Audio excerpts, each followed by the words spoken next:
stream. We're going to hit record local. We're going to make sure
It's Claremont Northeastern Rockets high school football. Tonight from Claremont Northeastern High School, it's the Claremont Northeastern Rockets and the Bethel Tate Tigers. The Rockets are coming off a loss to the Blanchester Wildcats last week, 30-19. Tonight, another tough opponent. Wildcats last week, Tigers this week. I'm Jeff Seibert. I'll be bringing you the play-by-play tonight. With me is Alex Cunningham. And Alex, an important game for the Rockets tonight. This is the last of the three tough opponents to start this season. that's right. The Bethel Tate Tigers are a tough opponent. They had a close game their first week against New Richmond, pulled off a victory last week against East Clinton, and it should be a closely contested battle tonight. Well, Alex Cunningham, in one of the pregame interviews, talked to the reporter from the Claremont Sun, Garth Shanklin, so we'll go ahead and do that now. Okay, I'm here with the Claremont Sun sports reporter, Garth Shanklin. He's entering his fifth fall season with the Claremont Sun. Garth, I appreciate you being with us tonight. Well, no problem. Thanks for having me, Alex. So, Garth, we thought it would be interesting to bring you on. You were at our game on Friday night against Blanchester, but it's sometimes interesting to get a different perspective outside of the CNE community. So you get to see your fair share of fall sports around the county, don't you? Oh, yeah. I think on any given week, I'm pretty much somewhere Monday to Saturday. So You're seeing a lot of games. yeah. So do you want to give us a little background on who you are? How did you end up at the Claremont Sun?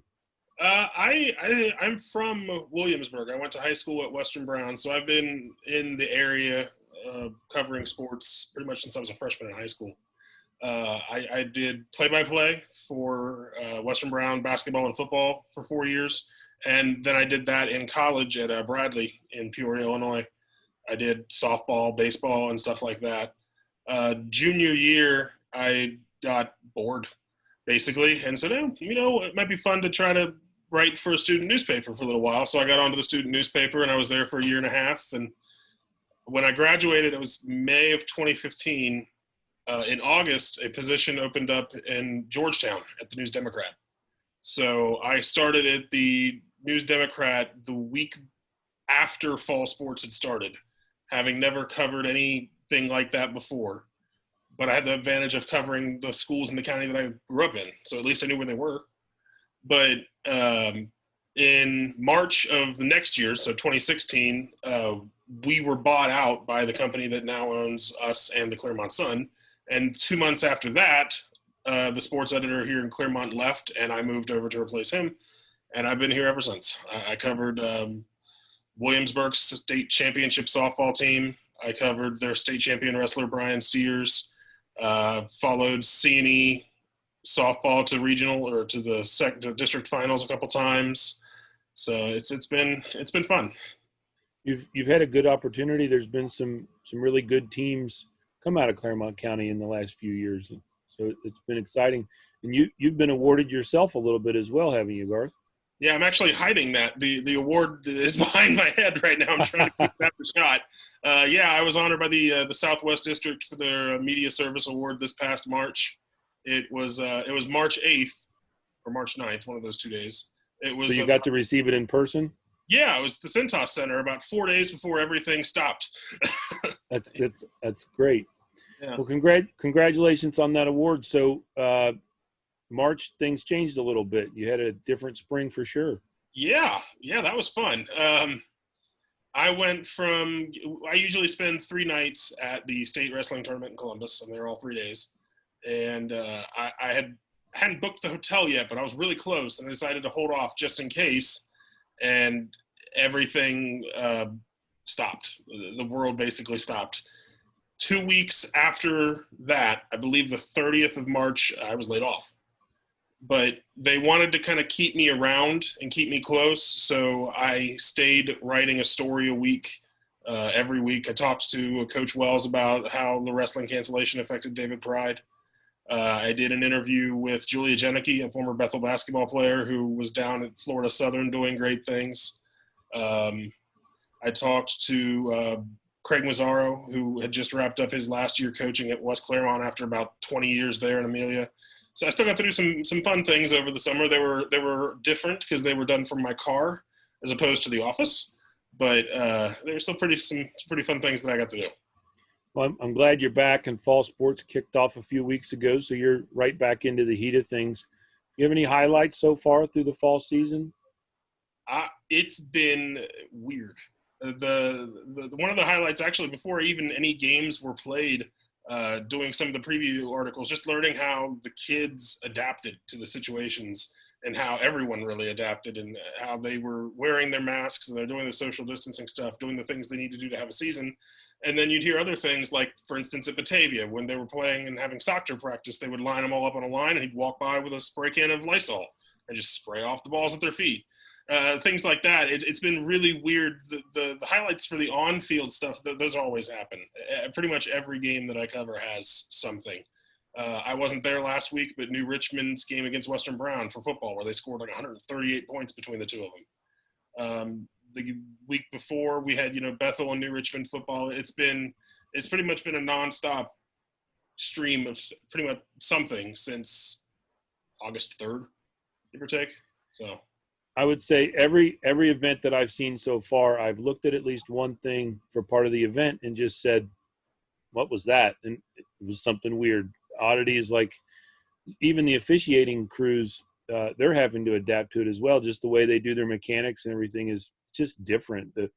I was ready for the volleyball teams to switch ends on Tuesday night and realized, oh, we're not doing that for COVID. Okay, well, whatever. Yep, that got me too. The first volleyball match I covered was West Claremont at Milford, so I wasn't overly concerned about that. But the next one was Western Brown and Williamsburg, and I would usually follow Williamsburg since, I send photos over to our people in Brown County, but I was like, all right, they're going to switch sides now. Now I'm going to get photos of Williamsburg, and then they stayed where they were, and I'm like, right, forgot about that. Things that don't even register in our minds. It's just very different. So I guess, Garth, I really like food. You get around a lot of venues that I don't too. Is there any concession stands that just you said, wow, that's where it's at? I haven't tried it yet, but I've heard good things about the concessions at West Claremont. It has to be good because there's a La Rosa sign sitting over the window. To me personally, I don't, because I take a lot of photos, so I don't want to try and eat food that involves too many hands. Right. So if your concession stand has Skittles, then you win. All right. Well, Garth, where are you going to be tomorrow night for the football games? I am going to be in Miami Township, where Milford is battling Loveland for the victory bell. All right. That should be a good one. And you want to let folks know where they can find you? Twitter's probably the best spot online. Our social media stuff is all the same. It's at CLERSUNSPORTS. We're on Facebook, Twitter, Instagram. Matter of fact, if you look up on Twitter now, there's probably a relatively recent photo gallery from the Claremont Northeastern volleyball game against Williamsburg. So, all right. Well, Garth, we appreciate your time. Thanks for sticking with us. Oh, no problem. Thanks for having me on. All right, Alex Cunningham, and now he's also caught up with the head coach of the Bethel Tate Tigers, Jeff Essig, and here's that interview. I'm here with Jeff Essig. He's Bethel Tate Tigers head coach. He's entering his 5th season with the Tigers. Coach Essig, I appreciate you being with us tonight. Appreciate the time. This is great what you guys are doing for CNE and for high school football in our league in general. Well, we appreciate it. We've kind of taken it to heart. My partner Jeff and I have we found out about it a few days before the season started, and we were able to make this happen. I Jeff's done a lot of games and he knows what he's doing, and I was able to help a little on the technical side. So we've enjoyed it. I think we've both had fun doing it, and we appreciate guys like you helping to fill the content, make it a little more exciting. So, Coach, this season's been one for the books for sure. Could you give us a quick summary of your first 2 weeks? Yeah, we opened up with New Richmond, real tough opponent, always well coached. We got out to a great start, and we just didn't finish the ball game.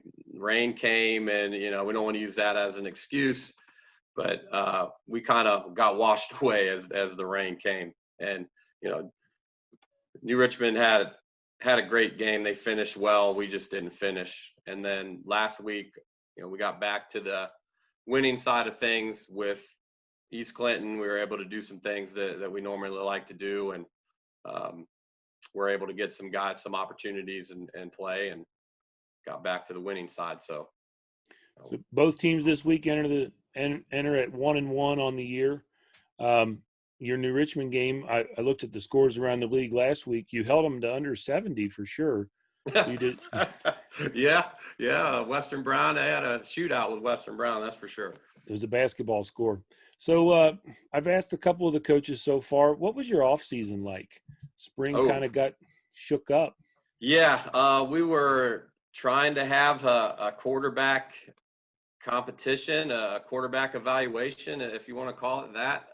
Our leading passer of all time, Alex Manns, had graduated, and we're looking real forward to that. We had 4 guys in the mix, and made it tough. We're used to going on 7-on-7s and having some fun with some other teams and doing some state tournaments and things, and all those things were shut down. So that quarterback evaluation had to happen with our own guys. And you've been around football long enough, that you scrimmage yourself so many times, that defense is going to know what's coming and how we do things. So we couldn't get as good of a look as we would have liked, and we went into New Richmond not taking it as a scrimmage, but we wanted to give some guys some opportunities to be seen. And Chris Long was the one then that kind of made his way to the top based on some injuries from some other guys. And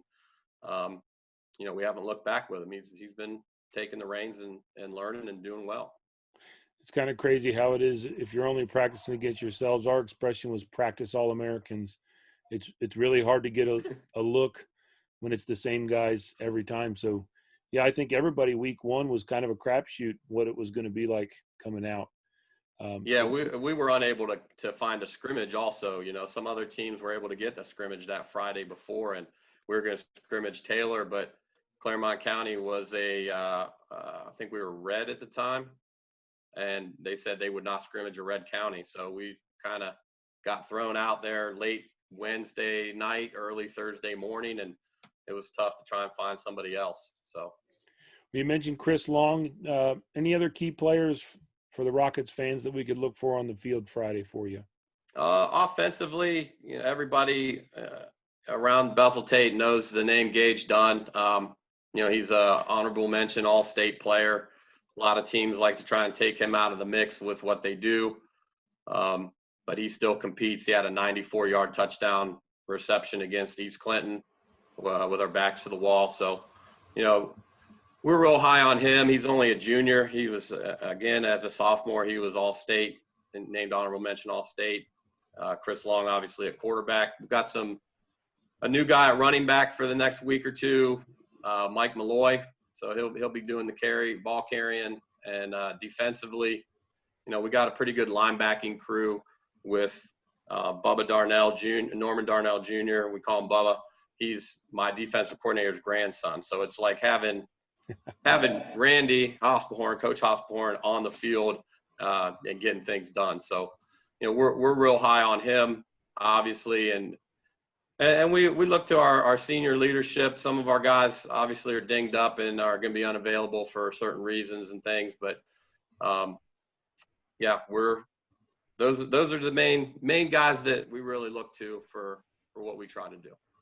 It's funny that you mentioned the name Randy Hospelhorn. He was my coach for a few years at CNE. And, yeah, that's what he had mentioned that. I think Coach Thompson also, when he was a freshman, I think correct. he coached Coach Thompson. So he was a Dr. Pepper drinking defensive guru. Yes, he is. Yes, he still is. Any surprise players from the last couple of weeks? You know, you've got some guys that you knew you could count on coming in the season. Anybody surprised you so far this year? Well, I mean, like I said, with the quarterback situation, you know, we weren't sure who it was going to be. We had a junior who played, Seth Benning, played a lot of JV for us last year. He'd be a junior this year. He kind of got a finger injury, so that kind of got him out of the mix. Another guy, Ashton Wolf, he actually played some quarterback also. He's been sick with, you know, some issues there and had to miss some practices and things. And then we have a freshman, Cameron Snyder. He had a very good two series at the end of East Clinton game. So, you know, Chris has been a pleasant surprise to be able to jump in there. He played corner last year, and this year he asked, you know, hey, I'm interested in trying out for quarterback this year. So we gave him a shot, and things fell how they did, and he kind of got it based on what happened around him. So he's taken it and flown with it. So just proud of what he's been able to accomplish. Okay, Coach. Well, if you could maybe give us what would be a key to success if we're watching this game. Well, we're having to cut the interview just a hair early because they're getting ready to kick off. They decided to kick off 2 minutes earlier than had been originally planned. So we're getting ready to go. Claremont Northeastern will kick the ball to the Bethel Tate Tigers. Dropping back deep will be Bubba Carter along with Jacob Storr for Bethel Tate. And Jared Glancy will be kicking off for the Rockets, moving my left to my right. Storr, the far man. Carter, the near man, as the kick goes to Carter. Fields it at about the 12-yard line, up to the 20, the 25, cutting up the near side, and he's run out of bounds. After a nice return up to the 35, it'll be 1st and 10. It's Landon Kreger for the Rockets on the defensive coverage there. So the Bethel Tate Tigers come up for their first offensive possession. The ball handlers, Chris Long is the quarterback, the running backs, Mike Malloy, a host of wide receivers, Logan Owens, Gage Dunn, Jacob Storr, Austin Brookenthal, and Bubba Carter, also Blake Stiles. Those are the guys that will be in the receiving the passes. The first pass is incomplete by the quarterback. Chris Long is incomplete, and it'll be 2nd down and 10. Jake Mott on the coverage there for the Rockets, and I think he'd like to have that one back. It was in and out of his hands. Coach Essig was mentioning there at the end he wants to limit turnovers as much as possible. Long takes the snap and will look downfield, and it's going to be I thought it was going to be intercepted, but it's received by Gage Dunn, the junior, and he's deep into Northeastern territory to about the 30-yard line. Looked like Landon Amon almost had a shot at that. I think he was going for the ball, and that gave up the chance to make the tackle there, unfortunately. That's a name we're probably going to hear quite a bit of in number 10, Gage Dunn. Well, Chris Long is 4th in the Southern Buckeye Conference in passing yardage with 463 yards. 50% is his completion rate as he completes another pass and it's knocked down. That screen's well defended there by number 6 for the Rockets, Chris Jenkins. Wyatt Burton on the reception. Numbers are a little different this week. Mr. Jenkins was in 2 last week and the week before. Rockets are back in their black and blue uniforms. Bethel will pass the football as they hand it off this time on the run. Short run, Mikey Malloy on the carry. J.J. Stricker for the Rockets on the tackle. He's wearing 55 this week, back to his normal number. Mikey Malloy with a call coming off a game last week in which he scored 3 touchdowns, 2 by the run, 1 by the pass. As the Tigers are moving it on their first possession, Long again to throw. Throws to the far side over the head of his intended receiver, Ethan Carter. I think we had a little miscommunication there.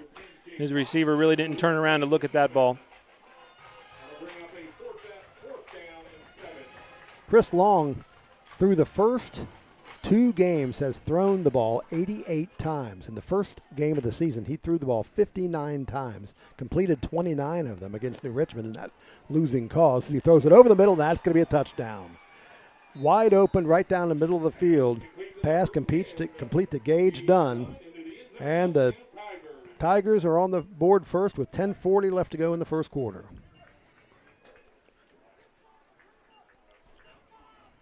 Coach Essig said he understands as much as they throw that ball around, they are going to have some interceptions, but the benefit to that is they get it around the field a lot, and there he found his receiver in wide open space and hit him in stride.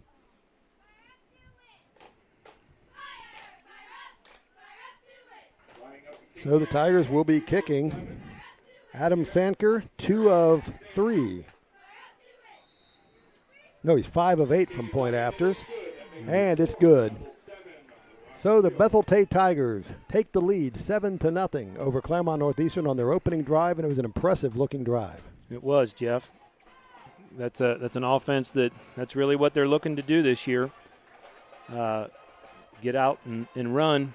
Chris Long is a first year at the quarterback for them. Last year played a little bit of cornerback. He took his sophomore year off, is what Coach Essig said, but came to him in the offseason and said, hey, Coach, I'd like to take a chance to sling the rock around a little bit, and he's proved himself. The Tigers didn't have any scrimmages this year, Jeff. So they're 2 weeks in, and they're still getting a feel for themselves. But they come out here looking like they're on tempo for sure. Well, if there's an upside to Chris Long, he has thrown 6 interceptions this year in the first 2 games. So the Rockets secondary salivating a bit, but not on that drive. Show some discipline there and not jump on them all. So Northeastern will receive the kick, a high overturning kick. That'll be fielded. That's Chris Jenkins with a return as he gets it up across the 35 to the 34-yard line. 32 Make that the 38-yard line. Cole Grisby on the coverage there for Bethel, number 32. So the Rockets will go on offense. Their normal starting offensive line, Mason Butler at center, J.J. Stricker and Hayden Mattis the guards, Hunter Vyers and Stephen Norton the tackles. Normally the receivers, Podorf, Kistler, Jenkins, Mott, Andrew McIntosh in the backfield as a running back behind Landon Amon, the second leading passer in the Southern Buckeye Conference as far as yardage. Second also in percentage as he goes back, gets away from one man, and now he'll be sacked. Well, or will he? He's going to actually turn that into possibly a game, and no, a fumble. The ball comes out. Fumble picked up by Bethel. That's number 33, Down Norman the Darnell sideline. Jr. That's where you wish the referees would blow the play dead.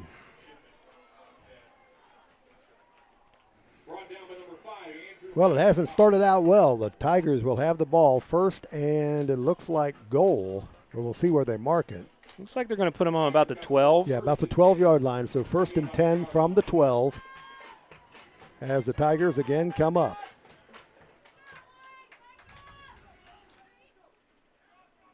Audible at the line. Chris Long, like Amon, has thrown 6 touchdown passes this season. He'll swing it out to the right side. It is complete to Gage Dunn, and he takes it to the corner. About the 6-yard line. Yep. About a 5-yard gain or so. It'll be 2nd down and 5. You can definitely tell why the Tigers choose to get that ball to Gage Dunn. When he gets an open space, he's got some speed. The offensive line is Darnell Hunter, Paul Kilgore, Evan Mallory, Luke Fronendorf, and Joey Black as they hand the ball off, and that's going to be close to the goal line. Side judge is marking him in. Sawyer takes it in. That's a touchdown for Bethel Tate. So Sawyer takes it in from 5 yards out. And the Tigers quickly have a 13-0 lead. 9:56 left to go in the first quarter.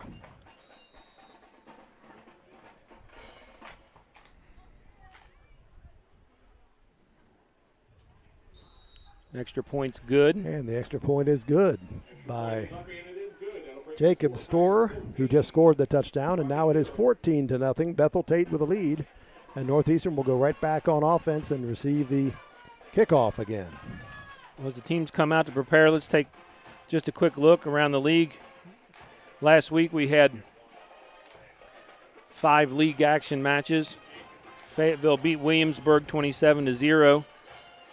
New Richmond and Western Brown, that's not a typo. That's 77-61. That's a lot of scoring in a football game. Clinton Massey was big over Goshen. Blanchester over Claremont Northeastern. And then Bethel Tate, as we mentioned before, beat East Clinton. As our teams come back out to kick off, we'll bring the action back to Jeff. All right, Adam Sanker will be kicking off for the second time in pretty much less than 2 minutes. Rockets again with Kistler and Jenkins back deep. Kistler on the near side. 9:56 left to go first period, 14-0. Bethel Tate leading. As that's Jenkins with a return. Again, up to the 30-yard line, about the 31. The Rockets will start over. First down and 10 as they come back up. Kind of deflating giving up 2 touchdowns that quickly in a game to Bethel Tate. Bethel Tate, maybe not as good as Blanchester, but pretty close. I mean, they're a decent team. One of the top teams in the National Conference of the Southern Buckeye Academic and Athletic Conference. They're a team that's been in the playoffs a couple times in the last few years, so they're not foreign to winning. Heyman swings it out to Jake Mott for about a 2-yard gain. Coming up on the hit was Gage Dunn for Bethel Tate. And that'll be second down and call it 8 for CNE.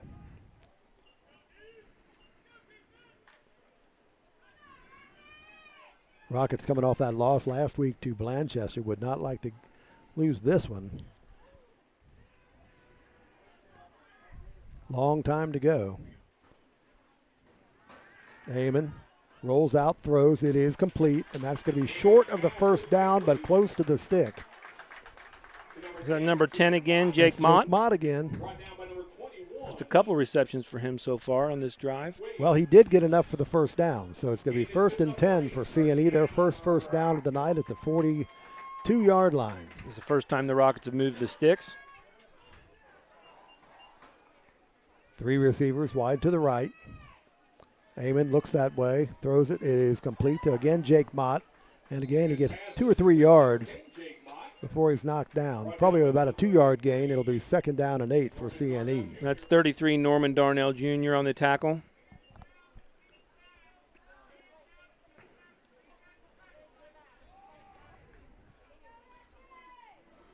Second to long 8. As Heyman again to pass. Wide open over the middle, but it was tipped at the line of scrimmage. Trying to get it to Jenkins, who was all alone around midfield. He had a long way to run if that ball would have landed in his hands, Jeff. You can't help but think that's a 30-yard opportunity right there. Heyman does a lot of shorter passes. He has a 69.9% completion rate.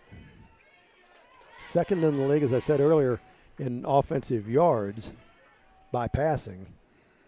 6 touchdowns on the season. Rolling back on a screen, it is going to be complete to Jenkins and couldn't get away from the guy who come up to make the hit, number 8, Connor Glenn, the senior there on the tackle for Bethel Tate. Looks like the punt team comes out for the Rockets.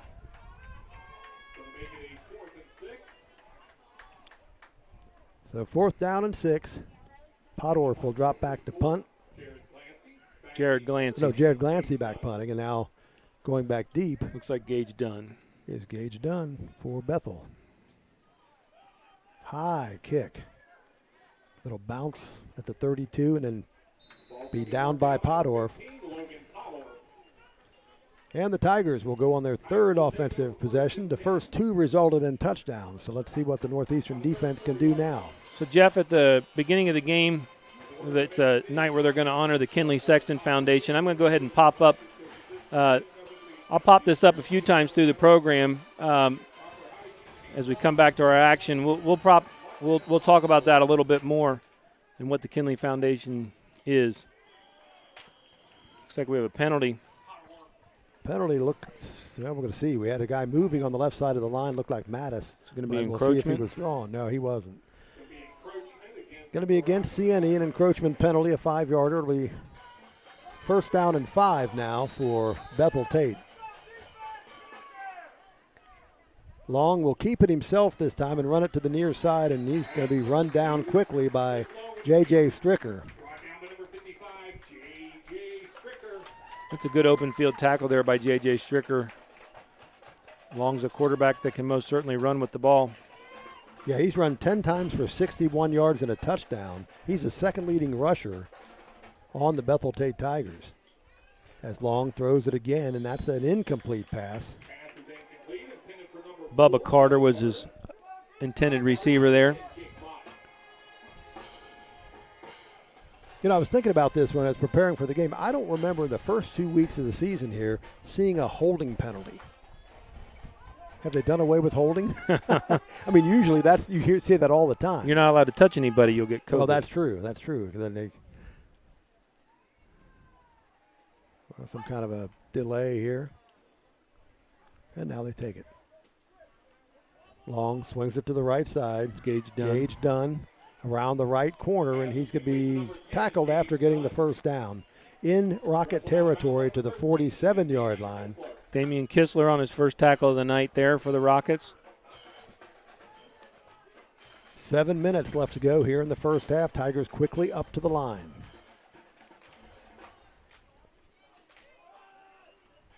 As they hand it off to Mikey Malloy, the fullback, and he gets another first down. We do have a penalty flag on that play. I'll tell you, I saw Storr on the near side wide receiver. It looked like he took off early to me. I don't know what the penalty is going to be about. Here's your hold you were looking for. There we go. Mention it happens. Mention a pick 6 for the Rockets, Jeff. Yeah. That'd be a good time for that. Well, as I say, Long, in the first game against New Richmond, he threw 4 interceptions. Last week, he threw 2. Now, in the first game, a couple of those interceptions came when they were trying to come back. But still in all, that's a lot of interceptions. Leads the league in interceptions as he drops the snap and then gets rid of it. And it's complete across the 50-yard line. That was Mikey Malloy out of the backfield. That's really a whale of a play by Gage Dunn. He saw that the Rockets were bringing it as far as a blitz, or not Gage Dunn, by Long. To be able to pick that up and get it out of the backfield, he saw the pressure coming and got rid of it.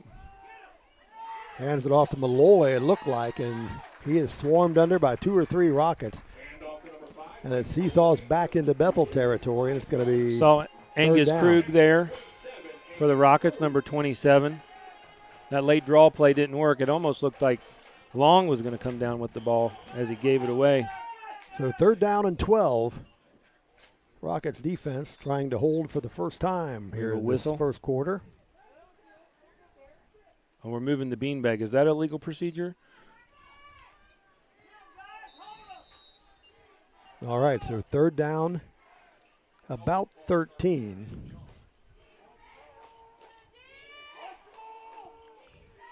They're looking around. I don't know what. Checking down to a different play. Okay. Coach Essig calls his own offense. Long to throw, looking to the near side. And he's trying to get it to number 4, Bubba Carter. It's over his head. And presumably the Tigers will be forced to punt. Presents a 4th and about 13.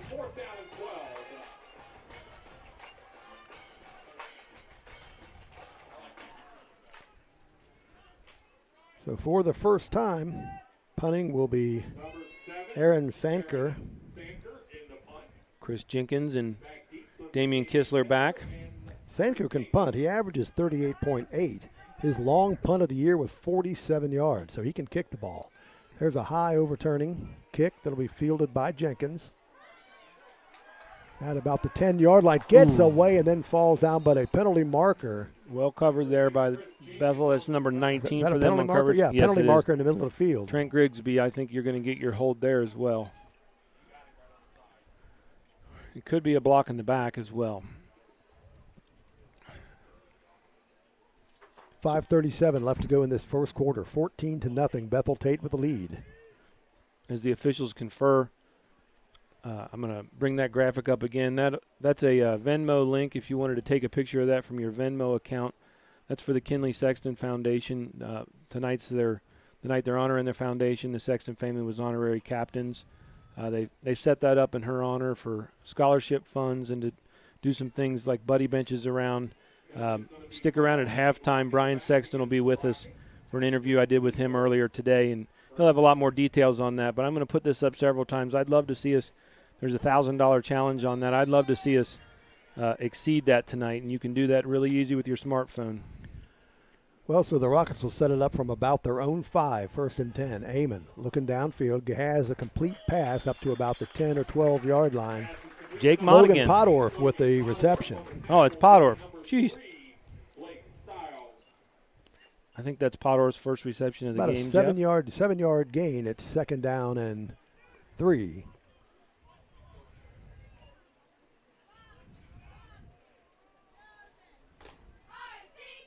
Northeastern, I think, is yet to run the football here in this game as it passes over the middle and incomplete, trying to get it again to Chris Jenkins. And it's incomplete. You know, Bobby Farrell, the offensive coordinator, talks about wanting to get the running game going. And really, when the Rockets run the ball, it doesn't seem like they've done that well when we've been watching it, but they do average 4.8 yards a carry, which is not, you know, that's respectable. Sure. I'd say the sample size is fairly small. Sure. But like I say, I don't believe they've ran the ball yet tonight as they throw it out to the right side, trying to get it to Jenkins, and they do, but he's tackled immediately. I think that might be enough for a first down. If not, it's going to be within a yard. Connor Glenn there on the tackle for Bethel Tate. That is a first down, and CNE will keep it going here on this drive. Keep the chains moving and gain a little momentum. That's what the Rockets need right now. The clock rolls with 4:53. Yeah, you have to feel at some point during this game the Rockets are going to be able to get a turnover on an intercepted pass, if past life is any indication. Amon again to throw, and this time he's almost knocked down and now gets the pass away to Jake Mott, but he's behind the line and driven down. It's good elusiveness there by Landon Amon to not get sacked. It's almost one of those where you almost wish he'd have thrown it at his receiver's feet. Well, it's a pretty quiet Claremont Northeastern crowd. That's what 14 quick points does. It will. I think we're going to have a timeout here. It'll be the Rockets' first timeout. And again, we're going to go ahead and bring that link back up for you as we step away for just a moment.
So it's going to be 2nd down and about 16 or 17 for Claremont Northeastern. They have to get to about the 30-yard line for a first down, maybe a little bit shy of the 30. So a big 2nd down play, get part of it back right here if we can. 3 receivers to the right side, some movement on the line. The ball is snapped past Damon, but a penalty marker down. So we'll see whether that's encroachment or motion. Looks like, from what I saw, that should be encroachment on Bethel. A hard count, and the center had enough wherewithal to snap the ball while they were in the zone. So that's a good heads-up play there by the Rockets center, Mason Bethel. Butler. Yeah, Mason Butler is center. It's his first year as the starting center for CNE. That's a heads-up play by the sophomore center to go ahead and snap the ball while they're in the zone. That's well done. So now it's second down, and we will wait till they mark it. Second down at about 12.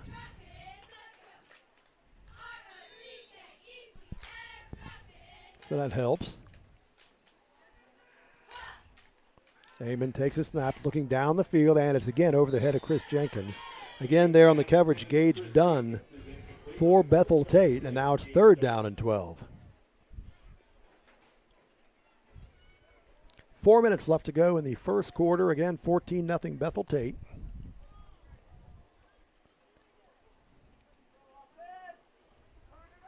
Rockets sporting their black uniforms with blue numerals and gold trim for the first time this year. So those uniforms that they wore last week were actually provided by the National Guard, and another team is wearing them this week.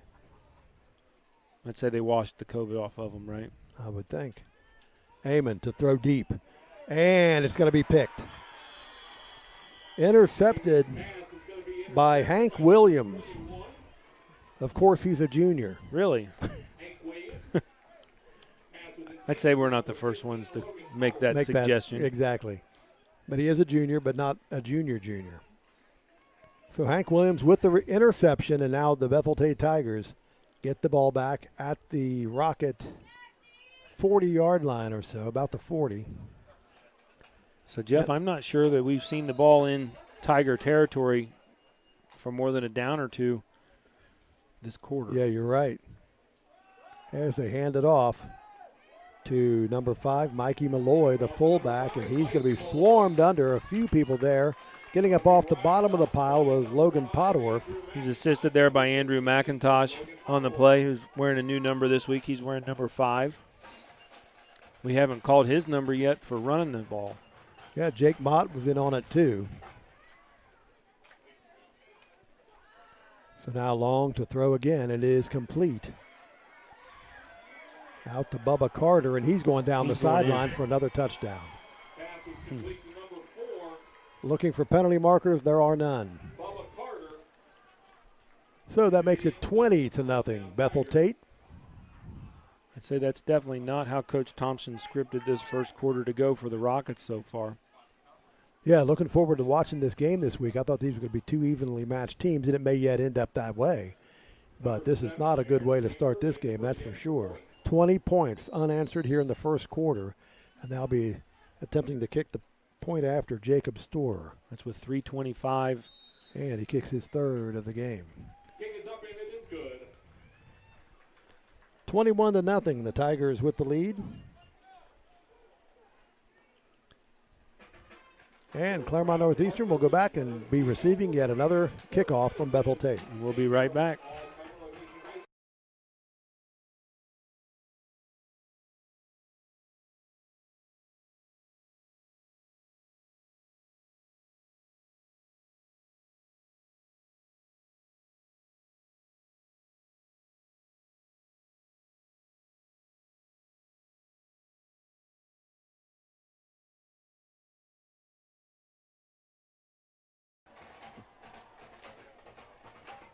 Well, the Rockets down 21-0.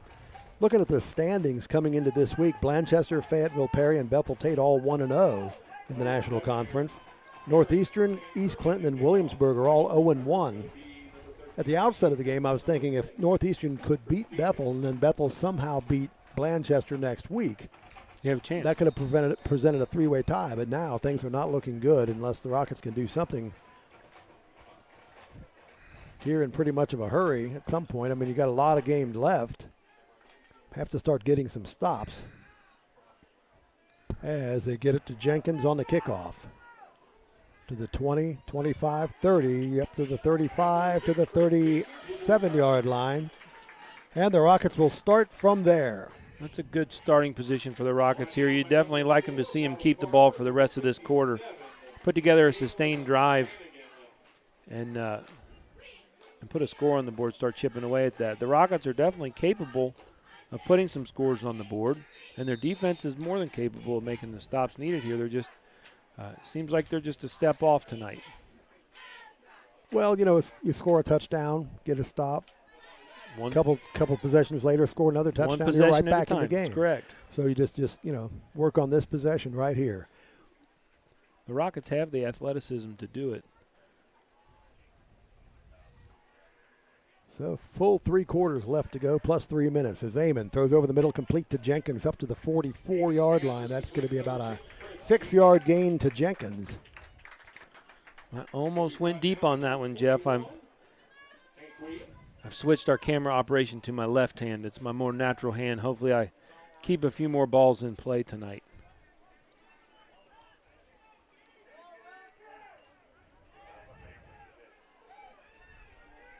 So 2nd down and 4, about a 6-yard gain. That one to Jenkins. As Amon throws over the middle again, trying to get to Jenkins. I'll tell you, he's been throwing the ball a lot. Lots to the middle. Or the middle, and there's a lot of hands up in the way. I would love to see this ball go to Damian Kistler at some point. It seems like when we call number 13's name, a lot of stuff happens with it. And I don't know if we had one go that direction yet. So I'd like to see the Rockets make some adjustments here as they're about 3rd and 4. Well, these possessions for CNE seem to go fairly quickly. It's already 3rd down, and a big 3rd down play. Podorf goes out wide to the right.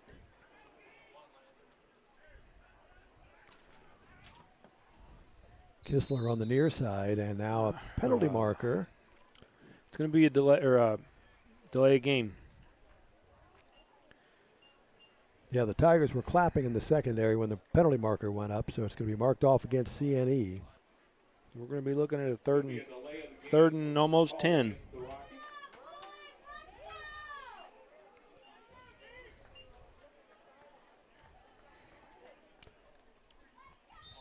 Stick around with us between the quarters. We'll have a sideline chime in by the Rockets head varsity boys basketball coach, Corey Moore. Amon going deep, looking for Kistler, and he's got it. Down to the 22-yard line, a big score to Damian Kistler from Landon Amon, and the Rockets are in their deepest position thus far tonight in Bethel territory at the 22-yard line. Great catch by Kistler. I think the coach in the booth heard me say that, Jeff. It's a good look there by Landon Amon. Well, it seems like when they go to Kistler, they like to go deep to him. That's correct. He's so fast. I mean, it would almost be good to get the ball in his hands, even if it is close, because he could always break one. Mm-hmm. And we'll see what happens. 1st and 10 at about the 24-yard line, it looked like. Amon again rolls to the right. Men in his face, gets away, throws it downfield, and it's incomplete. Trying to get it to Kistler down near the goal line. Tipped out of bounds. And it'll be 2nd and 10 for CNE. So good mobility there by Landon Amon to keep that play alive. The line sticking with their blocks. But that was just well defended there by the Bethel Tate secondary. There really wasn't a whole lot open.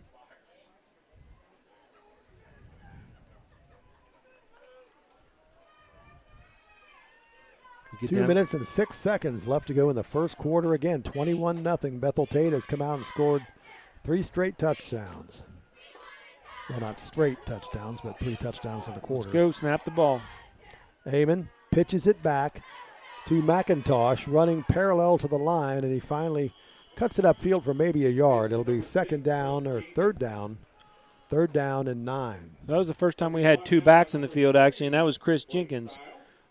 We had 2 backs in the backfield, and McIntosh led the way in the block there, but not a lot going on there for really no gain.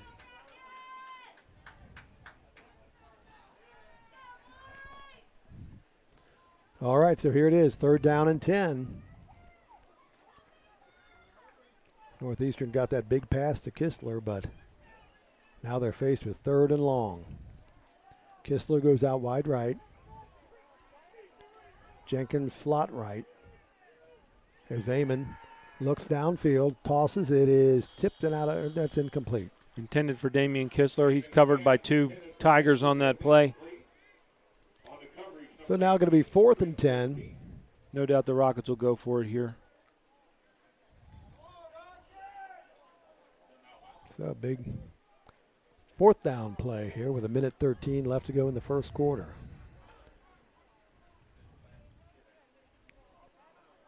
This is craziness. The clock's running while a kid has to run to go get the ball. That's bananas. And now they're going to put some time back on the clock. All right, run the play. Damian Kistler had to run to the end zone to get that. The referees will will not touch the ball. No. Timeout called the Rockets. Again, it's just something weird. It's just odd for tempo. So they break the huddle and they don't have a ball, and the referee, someone from the Rockets has to go get it, and it's so just odd for the tempo of a game. So we have about 1:05 left here. Well, we can talk about these rules, but I mean, I don't know what that does. I really don't. And like the beanball, I don't know what that does because the center is going to eventually touch the football. Correct. I don't get it. It's one of those things where it's not always about what makes the most sense, and we can agree or disagree with it. But I think what strikes me is just the strangest thing. It's just a non-football play that the kids are really not thinking about. Damian Kistler breaks that huddle thinking about what play he's going to run, and the next thing you know, he has to run 30 yards down the field to go get the football. It's just a bizarre thing that you don't really consider. That's not something you're going to go over in practice, and it's just not part of football as we're used to it. But again, football is different, as is everything else right now. Well, but we are here. We're here. We're not at home. It was. I was very surprised when they actually said it that we'd be playing football. I was too. I was saying to my wife, I was pretty certain it wasn't going to happen. So why?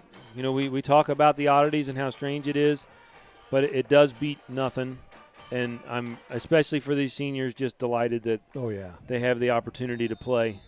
As the Rockets line back up here on 4th and 10, the farthest they've been in Bethel territory. You'd like to see him convert here. Well, a big 3rd down play. 4th down play. 4th down play. 4th down play. Heyman looking downfield.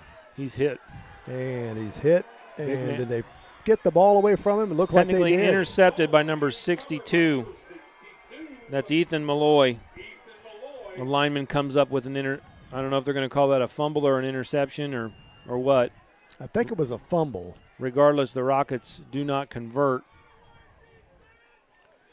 And Bethel will take over on their own 35-yard line. So from the 35, the Bethel Tate Tigers come up quickly with 57 seconds left to go here in the first quarter. Already leading 21-0. Chris Long takes a snap, hands it off to Mikey Malloy across the 40 to the 42-yard line on about a 6 or 7 yard gain. 2nd down and 3 for the Tigers. It's about the fourth carry there for Mikey Malloy.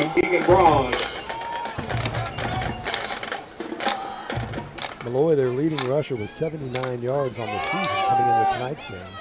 As again they had Number 5, Mikey Malloy with the carry again. This time he's stopped with brought down by number 69, Hayden Mattis. 3rd down and a yard. Number 15.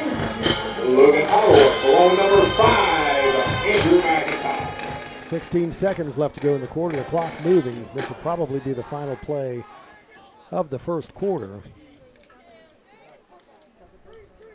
As now they're just going to, I think, wait and let the clock run down. And that will end the quarter. And they do.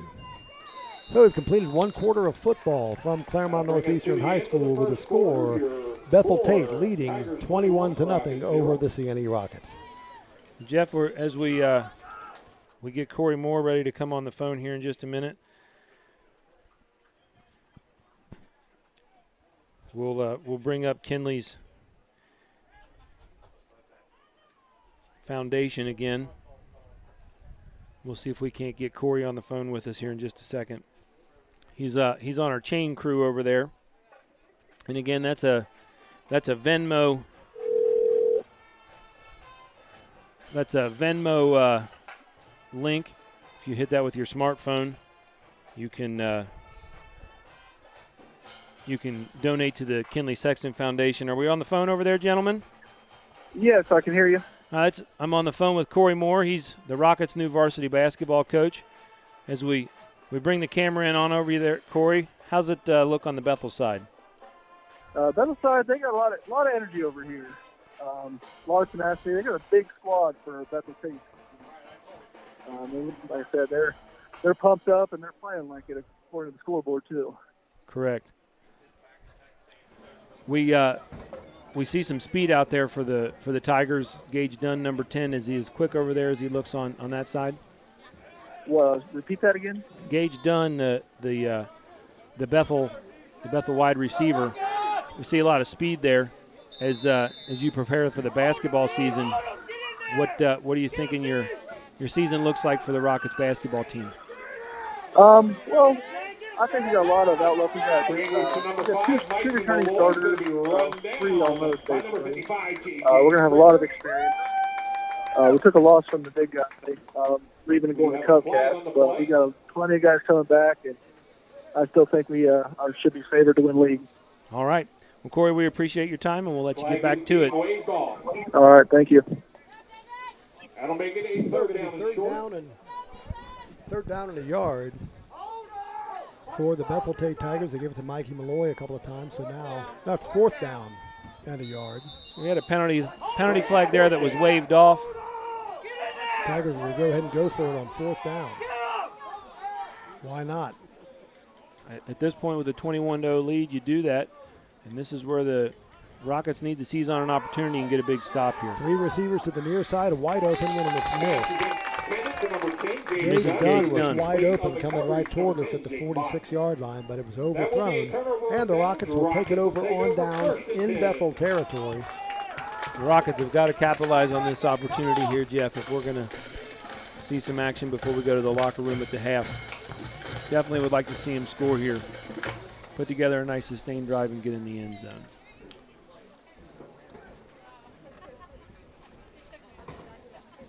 Bethel's defense, they gave up 27 points to New Richmond. They gave up only 7 last week to East Clinton, but East Clinton is not what you consider a powerhouse for sure. They're not Clinton Massey. No.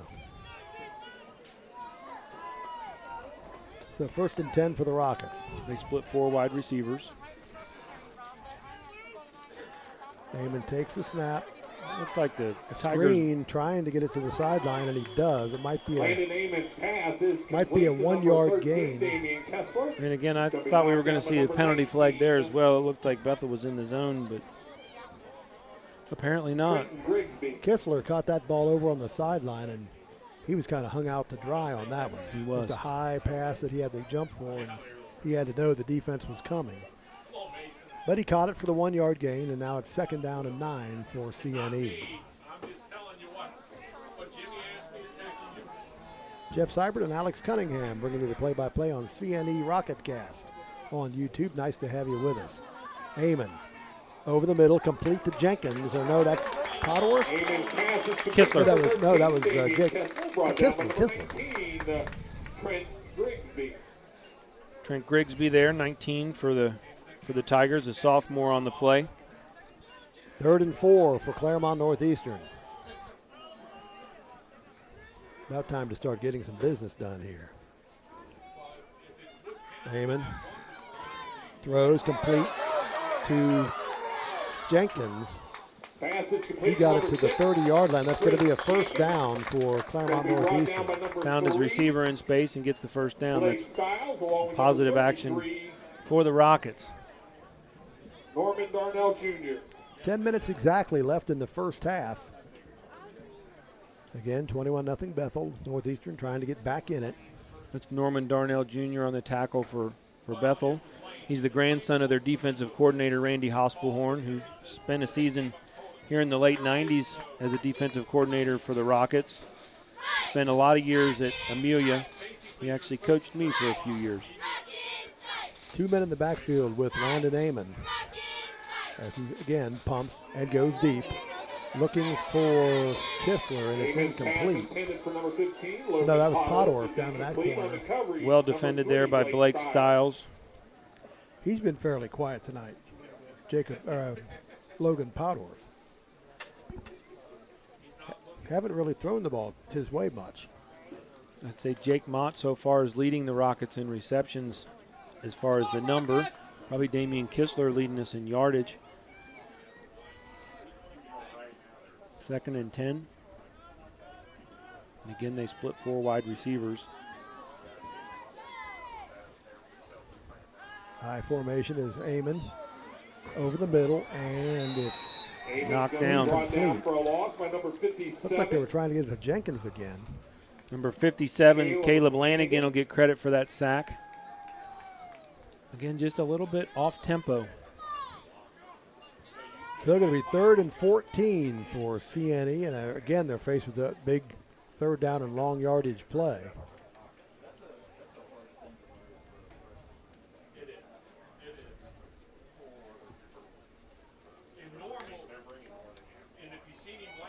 Rockets have Kistler out to the near side. Podorf goes to the other side.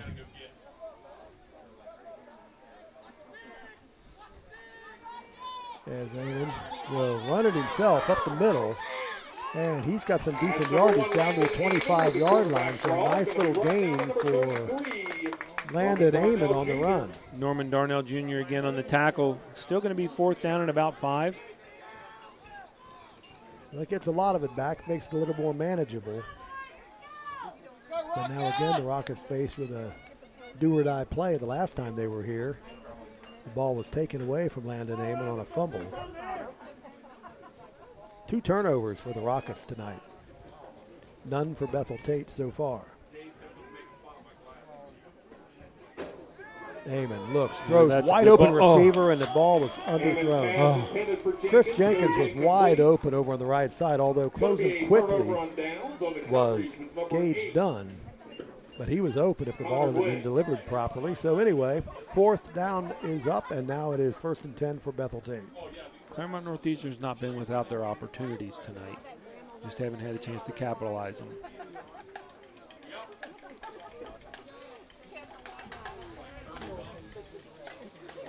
Well, this game's pretty much been all Bethel so far. The Rockets' defense over the last 2nd half of that quarter stepped up some. There's a complete pass, or is it? They're wrestling for the football at the 50, but it looks like it's going to be caught. Caught by Bubba Carter. Keegan Braun in coverage there for the Rockets. It's really a match going up for the ball, and Bethel happened to come down with it. Keegan Braun was right there with him, but it is a complete pass, and 1st and 10 for Bethel. Chris Long hands the ball off to Malloy. Ball's on the ground. Fumble, and looks like Northeastern might have it. They do. Jake Mott on that fumble gets recovery. Up off the bottom. All right. First real mistake for Bethel. Let's see the Rockets capitalize on that and stick it in. We hear our crowd get into it a little more than we've heard them all night. Yeah, they've been very quiet.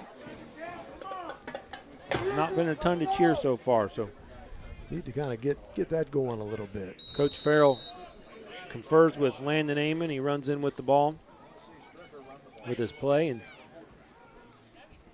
again, I said it before, you'd maybe take a deep strike here and try to get some momentum back in the blue and gold's favor. And I apologize to the Bethel fans who are watching, but we're CNE commentators, aren't we, Jeff? Right. A late substitution in for Bethel. Amon going deep, and it's slopped away. Amon's pass intended for Jenkins is broken up by number 19. Number 19, Trenton Grigsby. On coverage there for Bethel. I agree with that play call there. Just sometimes you can't get them all.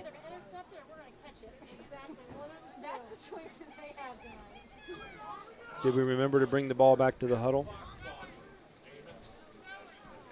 Come on, get out there. We've got 12 seconds on the play clock. We've already had one delay a game so far, and we've snapped it with about 1 second a couple times, so we need to snap this down to 4 seconds on the play clock. 2 seconds, 1. They got it away. Throw out to the side is complete to Kistler, And there he gets away from the first guy and it gets a little yardage. That was a lot of work for 1 yard there, but well done to not give yards back. But you know what? I think if they did that more, every once in a while he's going to break one of those. I mean, it's not going to always be for 1 yard. But, I mean, you know, I'd say get the ball in his hands a little bit, other than the deep threat. Plus, it makes them kind of watch him up close rather than going down the field every play. And that's 3rd and a long 9. Mott sets up slot left, Kistler wide left. Podorf on the other side, McIntosh and Amon in the backfield. Amon, again, under heavy pressure and throws it away incomplete. It's really to get rid of the ball. Yes, it's good that he got rid of that ball and didn't take a sack there. You definitely would like to see that go for positive yardage, but it's definitely better than taking a 10-yard drop. So it's going to be another 4th and long in Rockets territory, in Bethel Tate territory. Amon looking over the sideline. Well, it's 3rd down, isn't it? Some indecision on the part of the Rockets here. It's 3rd down. In 13 seconds. 3rd down and 9. What? Well, now they're putting so there was a down. Okay, so they just called intentional grounding. How can that possibly be intentional grounding? There were 4 Rockets over in that area. I didn't even see the flag. I didn't. The whole press box has the same opinion of that. We didn't even know that they were confirmed. We were concerned about getting the playoffs, so that changes the Rockets' strategy here. It'll be 4th and 15, Number 44, and they're going to punt. Glancy will be punting for CNE, 2nd time tonight. Gets it away after there was a little bit of pressure. And the bounce is going to be down. It's a good punt by Jared Glancy. Punt's going to be marked down by number 15. Turns it over about 40 yards there. Podorf went down that at the 10-yard line, so Bethel will at least start deep in their own territory, their own 10-yard line. 1st and 10 with a 21-point lead with 6:43 left to go in the half. Once again, we'll bring up that link to the Kinley Sexton Foundation. We would love to see some contributions to that throughout the course of our stream. And again, that'll be used for scholarships. And you'll hear more about that at halftime as the Rockets come back on defense. Chris Long throwing deep. And it's incomplete. And, boy, that should have been a complete pass probably. Going down the sideline was Wyatt Burton. They caught me off guard a little on that one, Jeff. I wasn't quite ready. I think they caught the Rockets defense almost there as well. Coverage there was Chris Jenkins. He was beat, but luckily Burton couldn't come down with it. So now it's 2nd down and 10 for Bethel.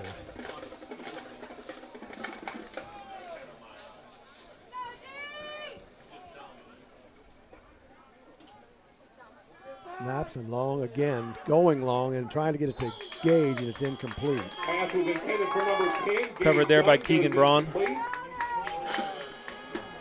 On the coverage, number 3, Keegan Braun. Trying to get it to Gage Dunn. It was again incomplete, so now it's 3rd down and 10 for Bethel Tate. So Northeastern, if they can hold here, conceivable they could get it with real good field position. The Rockets' defense has definitely made some adjustments and has slowed down Bethel over the last 5 minutes on the clock or so. Hopefully we can make some adjustments on the offensive side of the ball as well. Looks like Bethel's going to need to use a timeout. No. They blew the whistle to tell the coach to get back. They've got Justin Vance, a freshman, in on the left corner. Northeastern does. As they give it to Malloy, and he slammed down hard about the 20-yard line, so they're going to be forced to punt. Long keeps the ball there. Oh. Number 32 for the Rockets on coverage, Chris Long with the carry. Zach Hopkins. Number 32, Matt Hopkins. So with 6 minutes left, Bethel Tate. That's the 2nd time they've had to punt tonight. Adam Sanker will be punting. Back deep on the near side, number 13, Damien Kistler and Jenkins back deep. Sanker Did he partially get a finger on that blocked, ball? I think, and it's straight up in the air. And it's going to be dead and around the 37-yard line, and that's where the Northeastern Rockets will start, 1st and 10 from about maybe the 38. Punt's going to be marked down by number 4. So they have it in Bethel territory to start this drive. Another opportunity for the Rockets to capitalize. Let's do it. There's 5:40 left. Let's see a sustained drive that gets them in the end zone and finishes the half with a score without giving it back to the Tigers. Well, the eternal optimist, if they score here and can hold them, they do get the kickoff in the second half to start the second half. So we're setting the turn table. it around, yeah. We'll see the Rockets do that.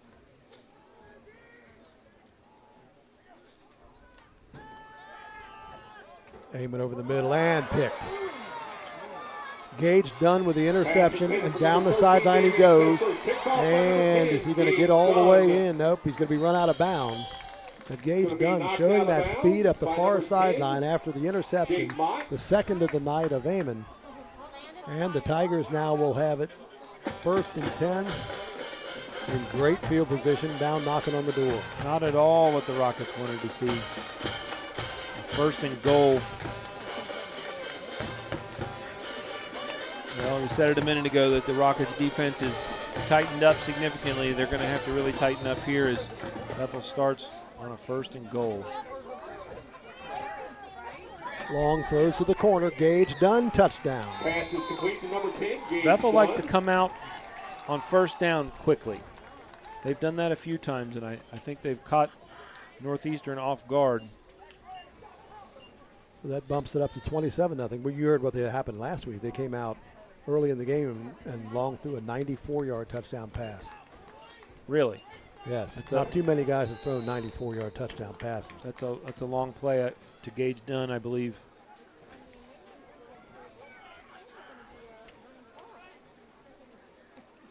So the snap is down, and just again, it's perfect extra point.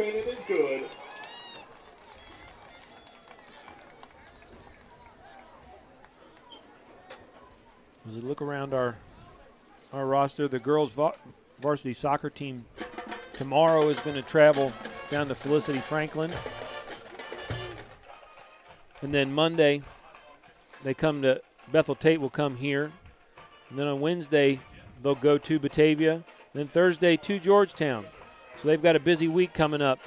The boys soccer team, Monday, Deer Park, and then they go to Eastern High School. Then they go to Georgetown, so not quite as busy, but again, a big week for them, for both of our soccer teams. As Bethel prepares to kick off. This is what you call the wind out of the sails. The stadium is quiet. I have a microphone on in the stadium, Jeff, but you don't see it bouncing much on the audible levels. It's a quiet night.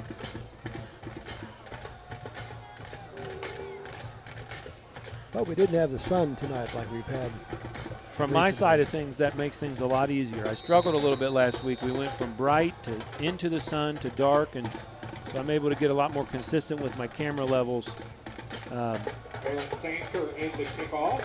So Sandker getting ready to kick it off for the Tigers with a 28-0 lead over Claremont Northeastern. Picked up by Jenkins on the return to the 30, 35, 39-yard line. He's knocked down, call it the 38. It's another good return. Jenkins has more returns than anybody on the Claremont Northeastern Rockets team. Coming into tonight's game, he was averaging 6.7 a return. He'd returned 7. We have a penalty flag on this play that we missed. Yeah, there is a flag down and around the it's in an odd spot, 49-yard line in the middle of the field. Referees conversing. It's going to be a personal foul against Bethel. Wow. So Northeastern will get a little bit of a break. That'll be a 15-yard penalty. 15-yard penalty, and they'll mark it into Bethel territory. That was a dead ball flag to boot. You wonder if maybe there was a little bit of jawing going on between the teams. I didn't see anything. I don't know if you caught anything of that, Jeff. 47-yard line, 1st and 10 for CNE, who have been able to get almost nothing going offensively outside of a big pass play to Kistler. Now Kistler goes in motion, and they hand him the ball. And he's going to be swarmed under. Bethel sniffed that play out. That's number 13, Damian Kessler. Takes about a on the 1 carry. yard, maybe yard and a half Gonna be loss. brought down by number 54. Had virtually no blocking in front of him. He got the ball, and they basically got him. No, it seems like Northeastern's offense has just come out at a slower tempo. Even our play calls have been a little delayed tonight. In previous weeks, the drives that have worked well for us is when we come out quickly, even do a bit of no huddle and catch the defense off guard and use our speed to our advantage. And it just our pace has just been different this week. Bethel's defenses look better than I expected. Jenkins is the quarterback here. Going deep, and it's complete. First down. That's Chris Jenkins on the pass. Kessler with the reception. So really, that's kind of what the Rockets are looking for. We just at this point we need to do something a little, just a change of tempo, something just to get that rhythm different. Well, they need to get more than 1 or 2 plays Correct. sustained in a drive. We've had 4 or 5 really nice plays, but putting them back to back. So you'd like to see some positive yardage right here on 1st and 10. Motion again. Kessler again in motion. Fake the handoff, throws deep, and it's overthrown. That was going to be a touchdown. Again, that was Jenkins on the pass, and he just threw it just past Landon Amon. Trent Grigsby covered there for Bethel. I like that play call. I like to just change the rhythm again. Yeah, those last 2 passes by Jenkins are the first time anyone other than Amon has thrown the ball this year for CNE.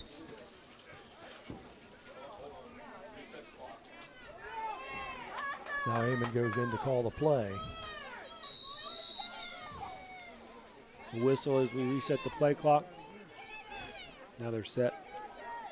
2nd down and 10 for CNE. Motion again. Ball at about the 33-yard line. Again, it's Chris Jenkins. Jenkins throws, and it is incomplete. Jenkins' pass intended for Podor goes incomplete. It'll be 3rd and 10.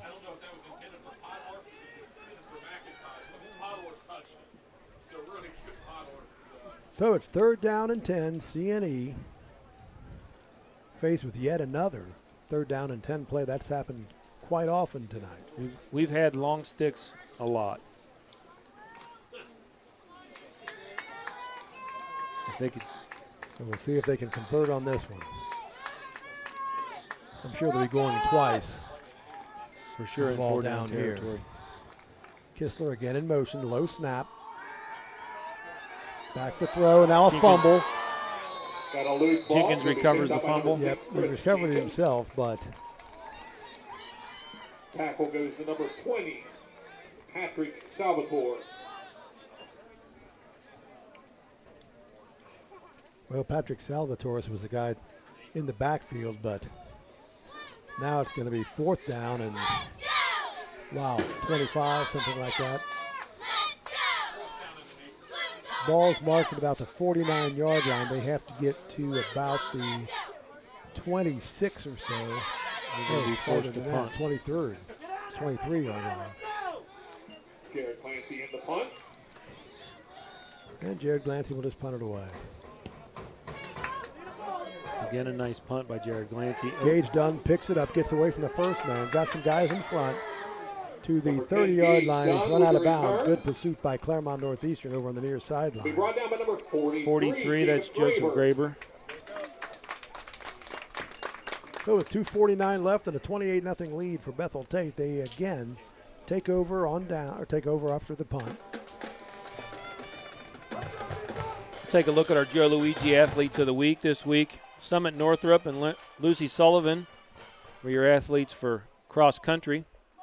Hayden Mattis was your football athlete of the week. And in tennis, it was Alyssa Sullivan. Alyssa Ferguson, I'm sorry.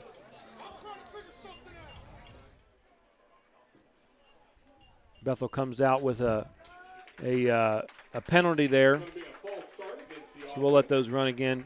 False start on Bethel on 1st down. It'll make it 1st and 15.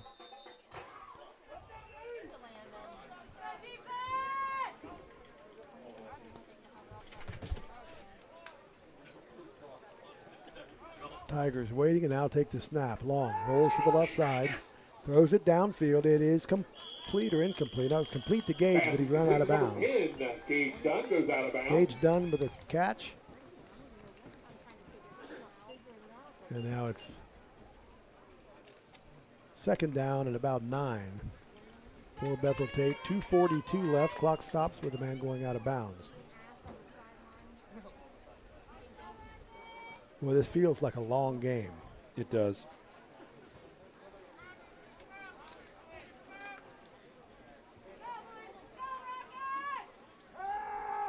Long to throw, going deep. Incomplete. They had Storer wide open down goes incomplete, intended for number 8. kind of the right side.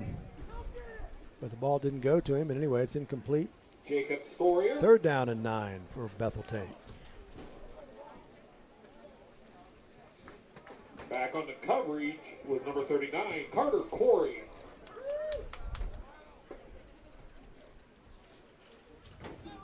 Well, I guess one reason it started, it seems like it's going a long time. There are a lot of passes and a lot of incomplete passes on both sides. Clock has not run a So lot. the You're clock correct. doesn't run. Down the field, trying to get it to Gage. Pass intended. overthrows Done, him and again. He was underthrown. Number But one 10, Jake Mott, number kind of 39, Carter Corey. surprised that they didn't call a baby pass interference on Zach Hopkins, who was down there covering him. He was tight on him.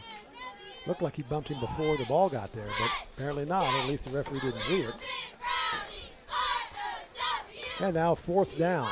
Fourth down coming up. And Number 8, 7, and Bethel will go ahead and punt it away.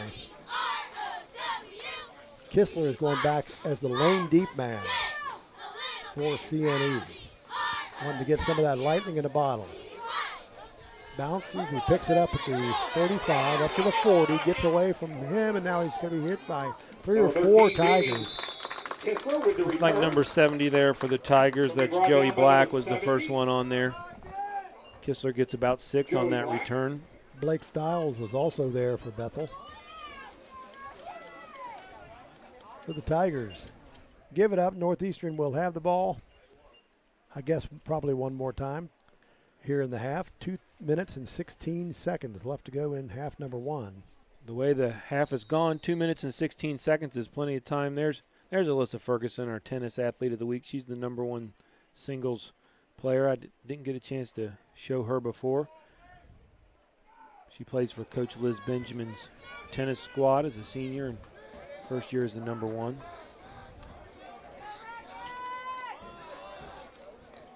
Last chance for CNE to get something going offensively. Pitch it back to Jenkins, who was looking downfield, I think, to pass, but he's driven down.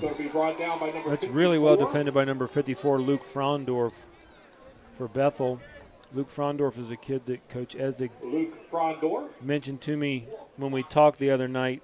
He's the president of the National Honor Society. He's a senior. He's a fourth-year player. He's now a captain for their team, and he's just a kid that he says overall is an excellent student, an excellent athlete, a proven leader, and that was a well-defended play for him there on the defensive end. Well, he has one of the 2 sacks for Bethel Tate coming into this game. They only had 2 sacks as a team. Amon looking, and now that's going to be a sack right there. You say it happens. 20 there for Patrick Salvatore there on the sack, the senior. You can't help but think that Coach Steve Thompson's going to light these Rockets up at halftime, and hopefully he can make some adjustments. 28 points and a half for us to score in the second half is not out of reason by any means, but we're going to have to make some adjustments to do that. Well, Salvatore adds his name to Cole Grigsby and Luke Frondorf, who with sacks for Bethel Tate this year. Throw over the middle, and it is just out of the hands of Chris incomplete. Jenkins. It's covered by number 8, Connor Glenn. Just again, one step off, and that stops the clock at 51 seconds to go. And the Rockets are going to be forced to punt on about 4th and, call it 30. Yeah, it's at least 25. 4th and 25, they would have to get to the 47-yard line of Bethel for a first down. I encourage everyone to stick around with us at halftime. We're going to have a conversation with Brian Sexton, talking about Kinley Sexton and the Kinley Sexton Foundation. Look at that punt. That's a whale of a punt. All the way to the 5-yard line. It's down by Potterer. Well done there. Jared Glancy, that's a nice punt. And a good roll, well covered by Potterer. You hate to say it, but Jared Glancy's punts have been one of our highlights. He's really put. You don't want to go there, but he's put them in. Yeah, when a punt's one of the highlights of the first half, that's rough. Not going to be good. It's rough.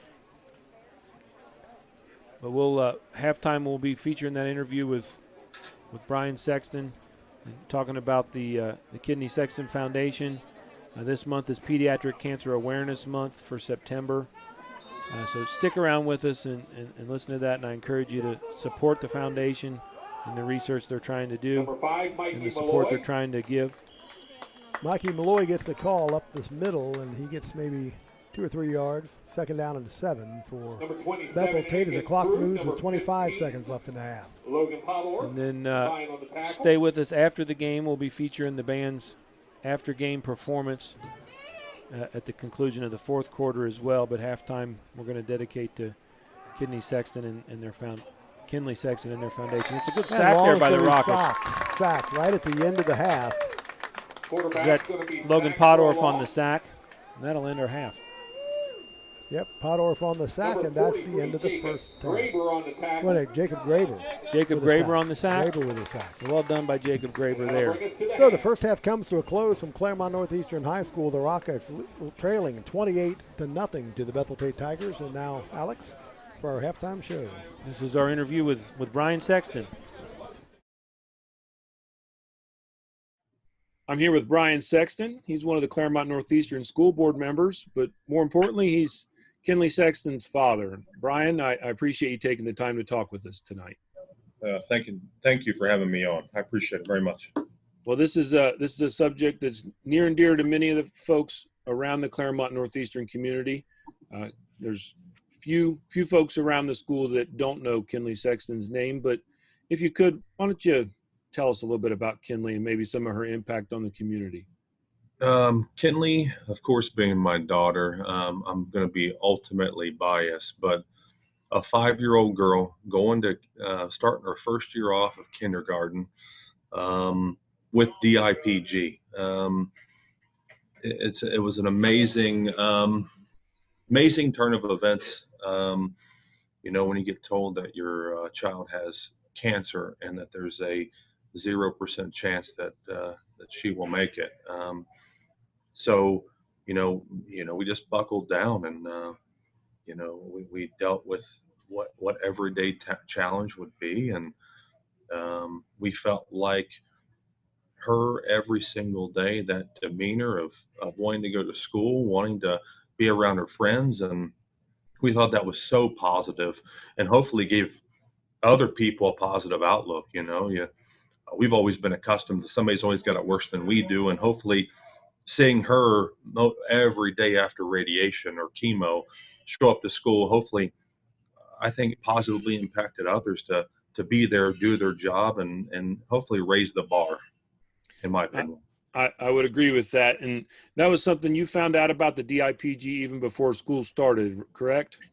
Yeah, we did. So Good Friday of 2018, the end of March, I got a phone call when I was at work trying to honestly close a month out in this business. And like normal phone calls, when you're busy, you tell your wife, you're like, hey, can this wait? I'm trying to get some stuff done. And for some reason that day, Ashley was real persistent. I needed to come home. And I got to the house and we took her to Children's. I really thought she had an inner ear infection, a little loss of balance and just wasn't feeling well. Mind you, this is 4:30, and at 2:30, she just got done eating lunch and she was playing with her brother. So in that 2-hour time frame, she went from running around riding her bike to not being able to stand up. By 6:30, we found out she had a tumor on her brain, and 4 hours was very, very life-changing. That's way too quick for anyone, right? Not just including us, but in 4 hours, it was just a whole series of events. They came in and told me to sit down, told my wife to sit down. They said transport's on the way and you're heading to downtown to Children's. We were at Liberty at the time. So I was in the car behind them and unfortunately got lost going to Children's. It took me an hour and 45 minutes and I wasn't even thinking straight. So that being said, we spent the first 10 days of April in Children's Hospital where she had, a lot of testing done. She got a shunt put in her brain to release fluid. So a shunt was placed in the brain itself from the fluid buildup. Had a drainage tube you could see from the side of her neck, and it would release fluid into her stomach. Before the shunt, though, she had lost all motor skills and couldn't even sit up. She was laying down. So that first 48 to 72 hours, she went from playing to completely just laying there in a bed. And once they got the fluid to release, ultimately, she was able to gain some motor skills back, start using her hands and being able to sit up. And then we just got, on April 3rd or 4th, we got the true diagnosis, and it was DIPG. And at that point in time, I should have known what that was, but I didn't. And I don't think I was the only one. And still to this day, the unfortunate part is I still don't think that we're the only people that really know what this disease is. And DIPG is a disease, brain cancer, with a 0% success rate, and the average life expectancy is no more than 5 years after diagnosis, and it's unfortunate and sad. So after some of that initial treatment, as you said, Kinley was able to go to kindergarten, and over the course of that next year, a lot of people became aware of DIPG, and they knew who Kinley was. You were able to do some initiatives to really start some awareness about it, and I think the majority of our community probably does know what that is because of folks like Kinley and maybe Lauren Hill. And yep. So the Cure starts now, and the creation of your foundation now in her memory. Tell us a little bit about what some of your goals are with the foundation and how that affiliates with research and the Cure starts now. The ultimate goal is awareness. The more people that know, the more people can tell someone else. And we hope that by raising awareness, we also will raise money toward funding research, medications, new trials. We've had the privilege of working with the Cure Starts now, and their direct focus is trying to find medications and alternative ways to help beat this nasty disease. Where we come into play is wanting to assist them in that, but also by raising awareness, we want to develop buddy benches that we donate to schools for awareness.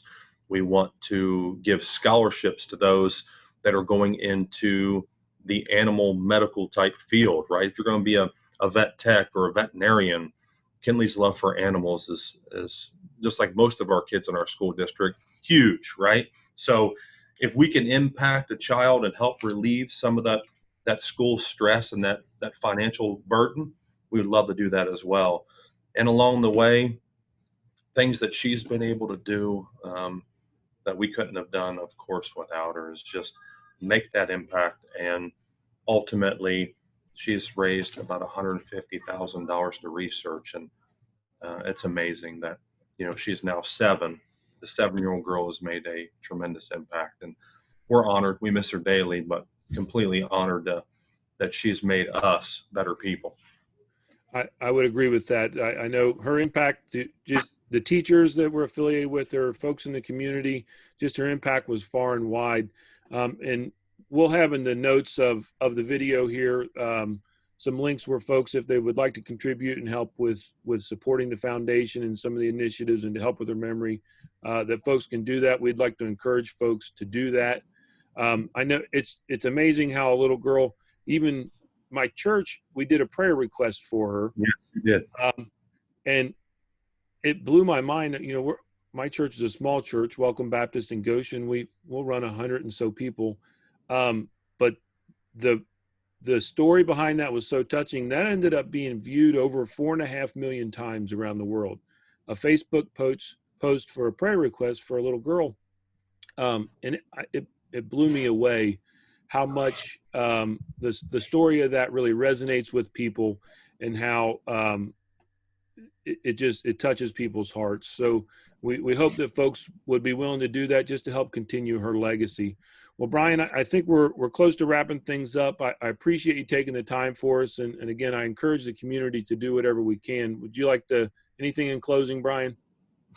Most importantly, this community has meant a lot to us. There's been a lot of people that have positively impacted my family, that have been there every step of the way. And I just want to thank everyone. And this is another step in the right direction by me talking to you today. Yes, that post was viewed 4.5 million times. It was amazing. But I want to thank everyone that had an impact and continues to shed light on childhood cancer. This is Childhood Cancer Awareness Month, and we need to find a way to beat this DIPG one time.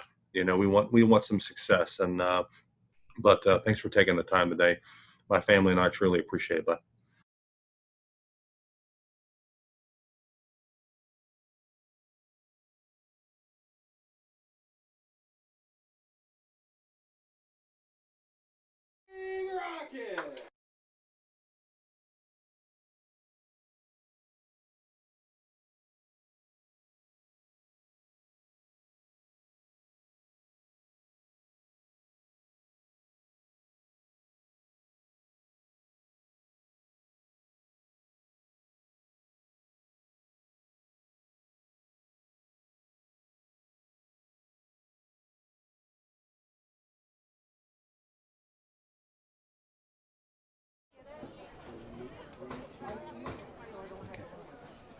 Well, welcome back to Claremont Northeastern High School, getting ready to get the second half underway. 28-0, the Bethel Tate Tigers leading the Claremont Northeastern Rockets as we get set to get the third quarter underway. Alex Cunningham, the first half. I mean, what can you say? After the second half, they're going to have a huge offensive game and play great defense, and it's going to be tough to come back. They've got their work cut out for them. Putting 28 on the board is not unheard of, but they definitely have their work cut out for them. As we look around the league a little bit, Blanchester's beating Williamsburg 14-0. Winton Woods and West Claremont are 14-13. Goshen is losing to Wilmington 14-0. The Lions had an anomaly. New Richmond had a game get canceled this week, so they picked up a game against Sydney and had to travel to Sydney. Australia. Yeah. Sydney up, I think that's Darke County maybe, up above Dayton. Yeah. So that's a heck of a haul. 7-0 on a defensive battle up there in Sydney, Ohio. As we got about 2 minutes and left before we kick off the second half. The Rockets are still in the locker room. Hopefully Coach Thompson and his staff are imparting some pearls of wisdom on their team and adjusting that strategy to bring us out and really set a little different tone to come out to start the second half. Well, it's got to be tough. You work all week. You're in the practice all week. You're watching film. You're doing all the things you do. Coming off a game that I think everybody felt, even though they lost last week, they played well. The Rockets played well against a good team. Blanchester was a good team. They come out tonight, and I'll tell you what, Bethel looks like they're better than Blanchester. I don't know that that's the case. They do tonight. But they look good tonight. I think probably as much as anything you have to compare there how the Rockets came out in that half as much as anything. Really made them look good. So as we get ready, we bring up the volleyball schedule. The volleyball team lost a heartbreaker on Thursday to Williamsburg. Williamsburg's been a pretty good team in the league for a while. But tomorrow they'll be facing Goshen here at the school, and then Madera on Monday, and then they'll travel to the Cincinnati Trailblazers on Tuesday. Thursday they travel to Georgetown. So they've got a full week for the volleyball squad.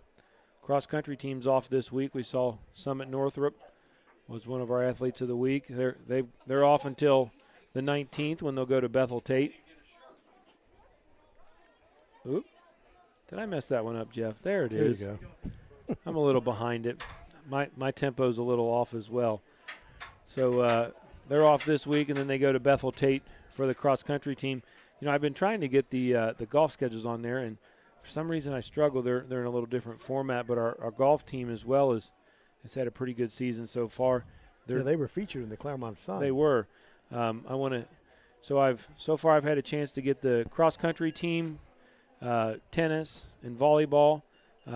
I intend to get a chance to get soccer highlighted on here, and I'd like to go get a little bit of a golf match and have a chance to talk to some kids that are on a team that really don't have a whole lot of fan interaction. You don't see the stands filled for a golf match typically, so I'd like to have a chance to do that. As far as next week goes for the RocketCast, we're pretty certain it won't be in this format exactly. We're working through logistics. Each location is going to be a little different. We're fortunate here that we do have pretty good internet coverage here in the booth that allow us to do this. We don't think that's going to happen at Fayetteville. Ooh, a short squib kick. Squib kick to start the second half, and the Rockets will fall on it at the 41-yard line. By number 27, Angus Krug. Angus Krug on the recovery at the 41-yard line, so that's where the Rockets will take over, 1st and 10. I don't know if that was intentional. I think they just flubbed the kick, I think. But at any rate, the Rockets will start at the 41-yard line, needing all the help they can get in here in half number 2. So as of right now, our intent is to bring the RocketCast next week.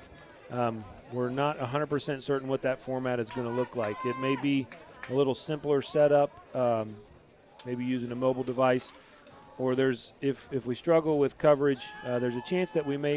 Ooh. Oh, that was almost a pick six. That was well defended. Swinging out to the right side, Luke Frondorf there got his hands on it. If he'd have been able to hold that, I don't know if he had the speed to run it all the way, but he certainly had the opportunity. But it was dropped, and it's incomplete. It'll be 2nd down and 10 for CNE. I'd say he'd like to have that play back. 2nd and 10. Ball was intended for Chris Jenkins. And Bethel Tate's defense has really played well tonight. I would agree with that, Jeff. I think their schemes come out. It's been their intent to slow down the speedy Northeastern team, and I think they've succeeded at that.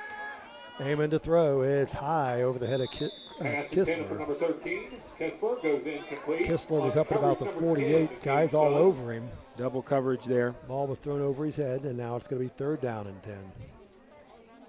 10. They've really slowed down what is when the Rockets are on their game. I feel like they're a fast offense, and they've really slowed us down quite a bit. Well, it looks like Bethel is just as fast defensively. I mean, when they get the ball to the receivers, the defenders are right there. There's no doubt about that. That Bethel is a quick team. It's kind of amazing. It feels like, maybe it's because I'm getting old, but it feels like football is played at just a much faster pace across the board. Number 1, Heyman keeps it himself and goes forward. He gets back to what was about the original line of scrimmage on this drive, and now it's going to be 4th down and about 10. And Northeastern will have to punt. Well, one thing that's a lot different from like when I was in school, which was years ago, there's a lot more passing. Correct. I mean, in the Southern Buckeye Conference, it's almost all passing, it looks like. I mean, the run is something to basically give you a break to keep the passers. And if there is running right now, it's usually out of the pistol formation rather than the traditional under center. Low snap, and they get the punt away to the 30-yard line. It'll bounce out of bounds. And the Tigers will take over. Storr was down on the receiving end of that, but didn't get a chance as it bounced out of bounds. And now the Rockets go back on defense. About 30 yards on that punt.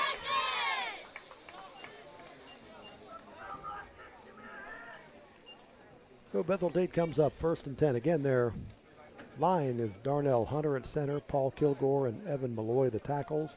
Luke Frondorf and Joey Black are the tackles. Triplets on the left side for Bethel Tate. As Chris Long, the 4th passer in the Southern Buckeye Conference as far as total yards, keeps it himself and tries to go forward, and doesn't get anything. That's well defended there by Logan Podorf, and looked like it was J.J. Stricker in on that play as well. Looked like it. Middle of the line. Angus Krug in there as well. Takes about a 4-yard loss on that play. And now it's second down and about, looks like 13. Long to throw. It is complete. Looks like Gage Dunn up the sideline. Still on his feet. You can tell Dunn by the speed that he runs. He has breakaway separation speed without a doubt. You can see why they try to get that ball to him in space. I'm not sure what other sports Gage Dunn plays, but if he's not on the track team, he's missing out on an opportunity because he can flat run. So a first down for the Tigers. Ball marked at the 46. Long to throw. Wide open downfield, and it is caught. Caught by Wyatt Burton again. He's had a couple of catches. All the way down inside the 20 to about the 16-yard line, and that's where the Tigers will have another first down. That open field tackle there by Mitchell Braden saved the touchdown there.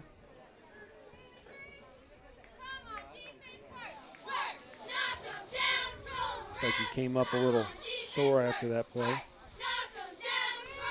Long on a 1st and 10, swings it to the right side, trying to get it to Dunn and incomplete. Well covered there by Jake Mott for the Rockets.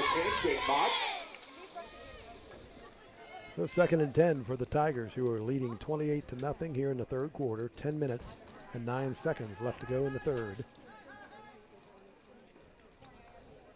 The Tigers change the play at the line. You'd think at some point they're going to just start giving the ball to Mikey Malloy. As they swing it out again, gets it to Dunn, and he is hit immediately and driven down. After a short gain, that was Stoyer with a reception, they said. That's Jonathan Purcell on coverage for the Rockets. I believe that's the first time we've called his name on a tackle. That's a good wrap-up. Makes it, what is that, about 3rd and 7, Jeff? Yeah, 3rd down and about 7.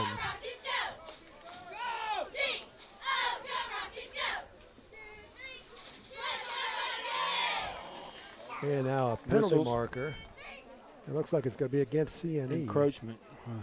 Encroachment against the Rockets. That's a 5-yard penalty, which will present a 3rd down and about 2. Encroachment on the defense, 5-yard mark off. Makes it a 3rd and 2. Things have not gone well.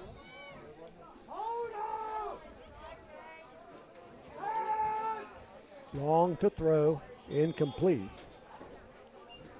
Pass is incomplete.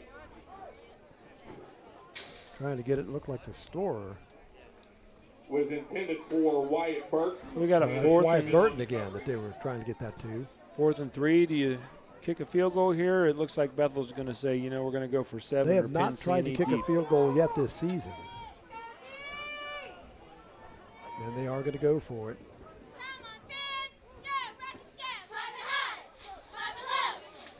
Got to get about 2 yards for the first down, which would put it inside the 6 or so.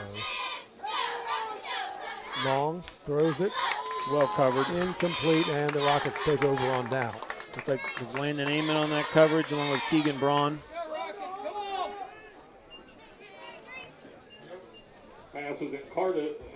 Well, if you're Jeff Essig, the head coach of the Bethel Tate Tigers, you have to be happy with the fact that his quarterback, Chris Long, has thrown no interceptions tonight. We had to end the end of the interview there with Coach Essig, but that was really the key to success that he identified for his team was to limit turnovers, and he felt like if he could keep it to 2 turnovers or less, he felt like they'd be in a good position. They could have won that opening game with New Richmond, but Long had 4 interceptions, and as he pointed out, Essig did in the Claremont Sun, you know, any coach says you can't give the ball up 4 times and expect to win a football game in a close game. Garth Shanklin was at that game from the Sun, and he said you don't want to blame a game on weather, but really when the Bethel was playing very fast early in that game and the weather came in and affected him, that was the night that Hurricane Laura passed through. It just missed us, but it poured on them. And he said that kind of changed the tempo of the game a little bit for him and allowed New Richmond to flip the score on. McIntosh with the run, that was over a 10-yard gain, a first down. It'll be 1st and 10 for CNE. Good run by Andrew McIntosh. Been a little while since we've said his name, and that's a heck of a run there by him. And they'll pitch it out again. This time it's Jenkins running behind McIntosh, and he's going to be slammed down in the backfield. Before he got to the original line of scrimmage at about the 22-yard line, and now it's going to be 2nd down and 12 for Northeastern.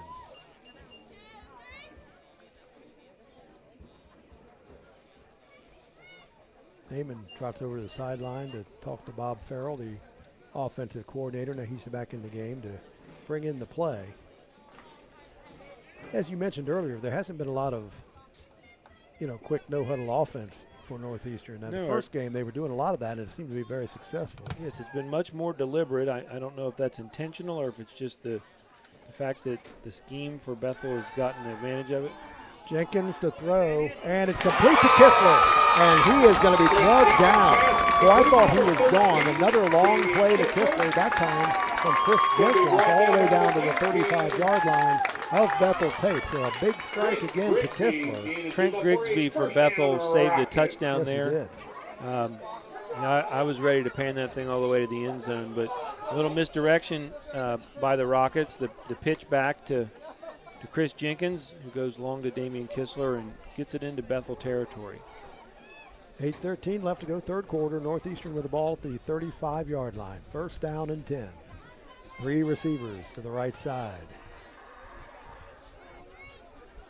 Amon looking downfield. It's complete. No, it's incomplete. Jake Mott gives it to Jake Mott at the 35-yard line. It's incomplete. 2nd down and 10 for CNE. Pretty well defended there by Bethel. There wasn't much room at all to make that play. And again, Amon comes over to get the play. Talking to Coach Bob Farrell. They talked about Amon early in the year, how he has the ability and the permission to call plays at the line of scrimmage, but he doesn't generally call all the plays, but he can change the play at the line if he sees something. But he's been having some regular conversations with his offensive coordinator. Handoff up the middle to McIntosh, and he has maybe 3 or 4 yards on the play.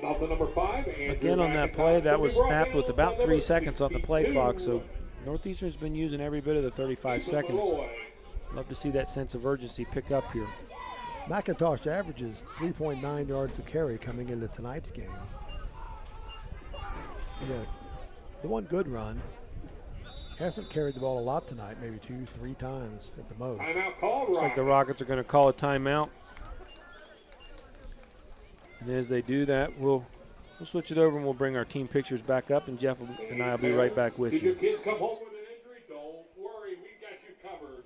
Did you know we're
Welcome back to Claremont Northeastern High School. Jeff Seibert along with Alex Cunningham bringing you Claremont Northeastern Rockets football. We've had better games, but it's 28-0, but CNE now with the ball and moving it a little bit after a couple of good first downs. 3 backs in the backfield.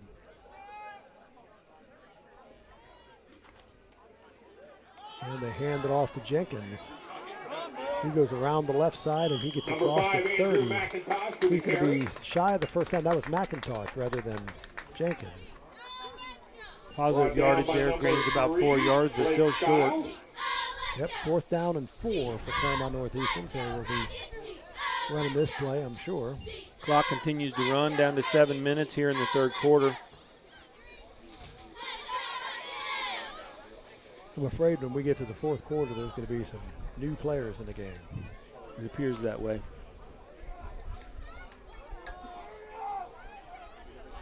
But again, I would think Bethel would start at some point just running the football to knock some time off the clock. Pitch out. That is McIntosh again. Well coverage by Luke Frondorf there for Bethel. Andrew McIntosh with the carry. So Bethel Tate takes it over again. 1st and 10. Number 33, Norman Darnell. Next week, as Alex mentioned, we'll be in Fayetteville. Might look a little different, but we'll be bringing you the play-by-play against the Fayetteville Rockets, isn't it? Fayetteville Rockets, the Battle of the Rockets, Battle of Route 50. And then after that, later it'll be the Astros. Again, Bethel comes out quick. Throw is incomplete, trying to get it to Gage Dunn. Yeah, that's about the 3rd time that they've caught us off guard on 1st down on a change of possession, and they've done it a couple times to the Rockets as well.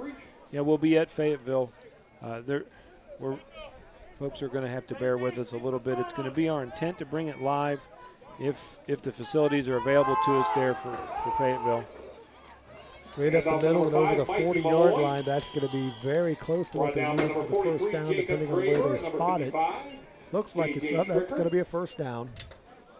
Mikey Malloy on the carry for Bethel. And that's what I would expect. I would expect him to start getting the ball to Malloy. We're going to say that name a lot. And knock some of this time off the clock. Chris Long runs the ball a lot for Bethel. He hasn't tonight very much. There he goes. There he goes with it now to the right side. Say it happens. To the 47-yard line. Number 2, Chris Long with the carry. Keeper. About 3 yards on the gain. Do we have a flag on the play? We do have a flag on the play. Looked like Chris Long came up without his helmet, so it wouldn't shock me if we see a personal foul on the Rockets here. There was definitely some noise on the sideline. I think you're going to see a dead ball penalty or potentially a face mask on the Rockets here. And that is in fact what it is. Foul face mask against the Rockets. So it's going to be important for the Rockets here at this point in the ballgame to not allow their emotions to get out of control, because the last thing we need to do is let Bethel walk it up the field 15 yards at a time. But Chris Long came out of that pile with no helmet on. So after the 15-yard mark off, Bethel was ready to go. Now they stopped. Now they're ready to go again. Chris Long stops again and looks over to the sideline. There's 2 checks on that play. Still 10 seconds on the clock as he hands the ball off to Mikey Malloy, who goes inside the 35 to the 32-yard line. And about 3 yards shy of the first down. Keegan Braun comes up and makes the tackle there. Mikey Malloy breaking 1 tackle at the line of scrimmage. We had a chance to stop him for no gain, but instead he gained 6 before Keegan Braun brings him down. 2nd down and 4. Clock continues to run. And they're throwing again to the right side, and it's going to be run out of bounds, but that's going to be a first down for the Bethel Tate Tigers as they continue to move the football here in the third quarter. 5 minutes left to go in the quarter. Jonathan Purcell for the Rockets on the tackle, but not after that, not before that first down.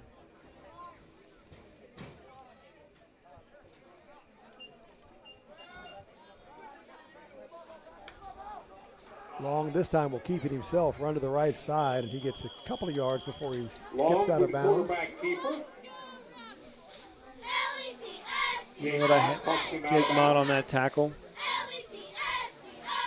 I'd like to thank Mark Kuhlenberg. He does a pretty good job for the PA announcement. He's helped me more than once. Calling out the names on the tackles. Malloy again with a run, and this time he's going to take it in. Mikey Malloy with a touchdown. He had 3 last week, has his 4th touchdown of the year now. And the Bethel Tate Tigers run up the score now to 34-0. Home crowd not pleased at all there. Looked like a hold took place to seal that in, but alas, the flag doesn't come and the score goes to 34-0. Aaron Sanker will be kicking. He has added 4 point afters tonight. Left-footed kicker. And that was blocked. It's the little things in life. Yeah, it looks like that's is that Hayden Mattis, number 69, on that block for the Rockets. Extra point is blocked with number 69, Hayden Mattis. So 4:48 left to go in the third quarter. 34-0 Bethel Tate, and now Northeastern will receive the kick. Hayden Mattis, your Joe Luigi Athlete of the Week for football.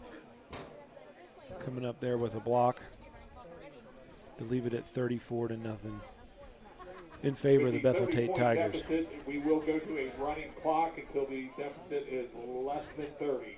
The running clock rule is in effect. We were mistaken during week 1. The running clock rule was in our favor. I thought that was another COVID rule, but in fact, to add to my stage in life, that was something that was initiated years ago. So we'll be on a running clock for the remainder of the game after this kickoff. Well, unless the Rockets get back they can pull 30, it within correct, 30, correct. Right. Yeah, I mean, that's a rule that I don't disagree with, honestly. It makes a lot of sense. I mean, now if the Rockets can score a touchdown, then it goes back to normal. But otherwise, why prolong the agony? Correct. So 34-0, and here comes Bethel Tate on the kickoff. Sanker kicks it deep. Ish. Who's on that coverage? Whoa, right up the middle of the 50-yard line, and Northeastern again will get good Who's that return? Is it Jake Mott? I think it was Mott. Looked like that's what No, 32 there on that. Zach Hopkins. That's his first kickoff return of the season. He brings it 25 yards on that return. The Rockets have had some decent field position to start drives, but problem was they haven't started drives. Correct. A couple of good passes to Kistler. We've had some long plays, but we haven't had too many situations where we've seen 2nd and 5, 2nd and 6, 2nd and 4. We've had a lot of 2nd and 10 and 12. So just putting together a sustained drive here. Tight formation. Throw is picked, and that's going to be 6 maybe. Down the sideline, and it is going to be a touchdown. That's Chris Long, the quarterback, playing cornerback, intercepts the pass and runs it all the way back. And it is now 40-0 Bethel Tate.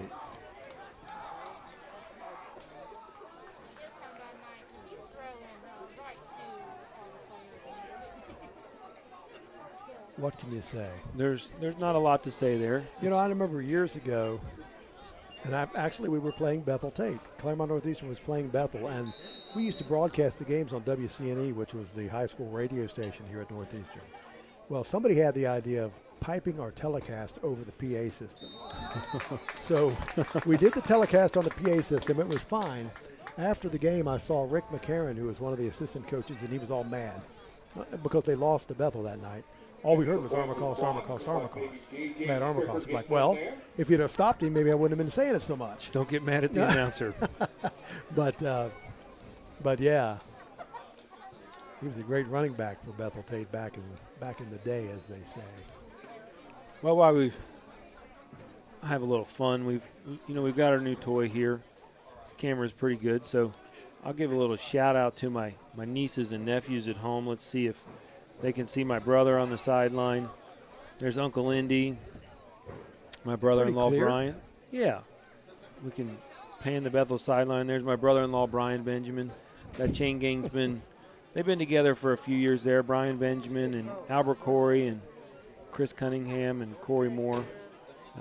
They've had a buddy of theirs that's helped them for a while named John Kibler, who's a former Rocket as well.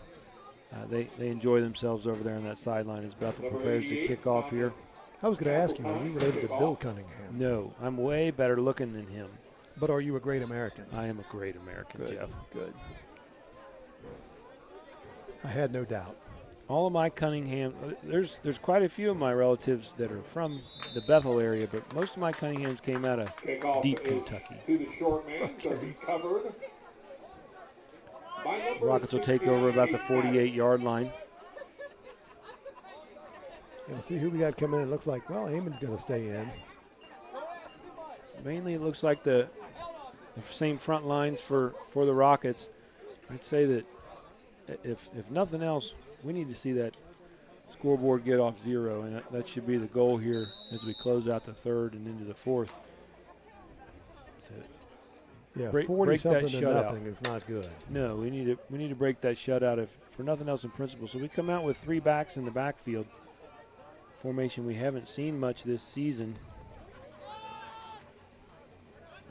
Number 5, Andrew McIntosh with a carry. It's covered up by Colt Grigsby. Looks like he lost about 2 yards. Well, I mean, Bethel, they won 41-7 last week. They lost 27-18 the first week to New Richmond. They beat East Clinton last week, 41-7. This game, maybe even more impressive than the game against East Clinton. Yeah, I would say that Coach Essig has to be pretty thrilled top to bottom with the way his team has performed. Well, when you're almost to the end of the third quarter leading 40-0, there's not a whole lot of room for improvement, I wouldn't think. Heyman again going deep. Kistler is going to be another interception. And another again, it's Chris Long. His second interception of the night to go with all of his quarterback prowess. And a touchdown on an interception return. Well, the good news is it was about a 35-yard pass. So the field position situation leaves us at about the 20, 21-yard line is where Bethel will take it over.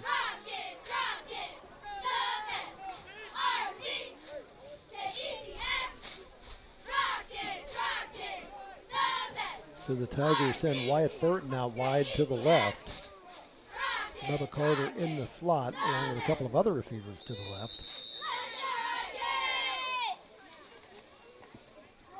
Looks like is that a new quarterback in the game as they drive him back. Hayden Mattis leading the way for the Rockets on that tackle. Seth Vining, a junior. Still look like it's going to be Mikey snap. Malloy carrying the rock for them as well. He's a little easy to pick out there. Mikey Malloy's got that covering on his helmet that's a little different than the rest of the team there.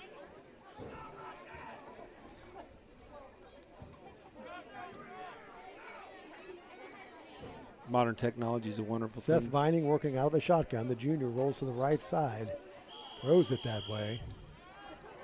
Intended receiver there was number 10, Gage Dunn again. Quarterback number 22, Seth Vining's pass intended for number 10, Gage Dunn, goes incomplete. One of the beauties of the modern age is that my family can call out my mistakes during the broadcast and shoot me text and let me know what's wrong about my video site. So I'd like to appreciate my wife. She's my editor remotely. Lets me know every mistake I make. I appreciate it, Angie. Vining back to throw again, going deep, and it's incomplete. Again, you had a guy that could have made that catch, didn't. It's Jacob Storer for the Tigers. Pretty good pass by Vining. It was. He aired that thing out. You usually don't expect to see your second-string quarterback take a 30-yard shot, but he does. Bethel's going to punt as the clock rolls down. There will be one more play to finish the third quarter. Well, one thing about Bethel, a lot of their ball handlers are seniors. Chris Long, Mikey Malloy, Jacob Storer, Bubba Carter. No, Bubba Carter's a junior. Dunn is a junior. Low snap. And now they're going to look to the right side and run it that way. And that's going to be a first down, I think, for Bethel. Wow. It's really not what. See a low snap and a chance to capitalize as the third period comes to a close. And instead, they convert.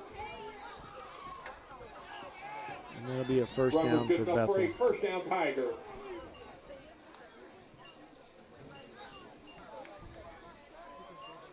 So 40-0. Bethel Tate. I don't think anybody would have thought this No. would be 40-0 at this point. By no means. So while we're filling some time, do you know who the kindergarten Rocketeer for Mr. Taylor's class was this week, Jeff? I would guess the last name would be Cunningham. That is factual. That is factual. Lorelei Cunningham, my only daughter, my fourth one, was Mr. Taylor's Rocketeer this month for kindergarten. That might be a high water mark in her life. As a 5-year-old, your first month of kindergarten, you're the Rocketeer. I don't know where she's going to go from there. What did you do to become the Rocketeer? She performs the 3 B's exceptionally, according to Mr. Taylor. That's to be responsible, be courteous, and to be something else as well. I can't remember. They've been singing about the 3 B's for a while over there. Yeah, they don't do the 3 R's anymore, do they? No, it's the 3 B's. Well, we're getting ready to start the fourth quarter. They switch ends of the field, and Bethel Tate will be having the ball first down and 10. I was just making sure. I thought that they'd got the first down, and they did on that. It was kind of a botched punt. It was a low snap, and he picked it up and just started running with it. That was definitely not the play that Coach Essig called. No. But Bethel made the Binding, most of it. going deep. It is caught at the 45, 30-yard line, inside the 30. Complete to Wyatt Burton again, the junior. So Vining's a junior, Burton's a junior, Gage Dunn is a junior. So they're going to have a pretty good nucleus if Vining can throw like that very often. Yes. I would say at this point the onus is on Coach Thompson to keep his team focused, and it's a tough task to do here, to finish this game strong and keep the intensity level Mikey up. Malloy with the ball around the left side. He's all the way to the 10-yard line and inside the 10. There's going to be a flag on the play there. I'll be a problem solver, have a Jeff. flag on the play. Be a problem solver. Like Jake Mott. Malloy 5'5", 190. Kind of a short guy, but very stocky and tough to bring down. He's broken through several tackles tonight. I think that's going to be a hold. We are It going is, to in have a fact. hold against Bethel. We'll do it again. There's that holding penalty we talked about earlier. I had a friend of mine who watches a lot of football. He says, I think holding penalty should be a 20-yard penalty, and then if you get caught the second time, you're thrown out of the game. he hates these holding penalties on like all these different plays, you know.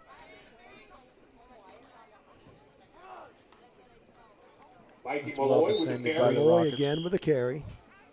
And he'll go forward for a couple of yards. Looks like Angus Krug on that Brought down by tackle. number 27, Angus Krug. Along with number 3, Keegan Braun.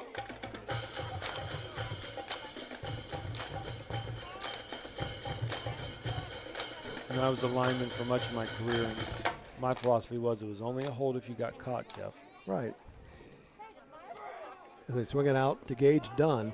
Sidesteps the first guy, and now he takes it downfield. There'll be another penalty flag on that play. I think it'll come back. It looks like we're going to have a hold. It's going to be run down by number 43, Jacob Graver. Well, though, my friend's point is every offensive lineman knows you can't hold.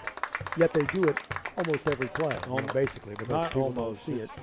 But, yeah, so he said if you wanted to end it, that would stop it. But, you know. That's going to make it about a 2nd and 20. 19. 10:31 left to go. Here in the game it is. Been all Bethel tonight. Stick around with us after the game as the Marching Rockets take the field. We will bring you that. Hand off again to Malloy. Bumped at the line at the 40-yard line. He was hit and then swarmed under. J.J. Stricker on that tackle for the Rockets. Stricker slowed him up at the 40. Then he got some help from his friends. Little loss on the play. But they get the clock moving again. Now it doesn't matter whether you throw incomplete passes or run the ball. The clock continues to move. Under 10 minutes. Seth Vining. Passes complete to Malloy.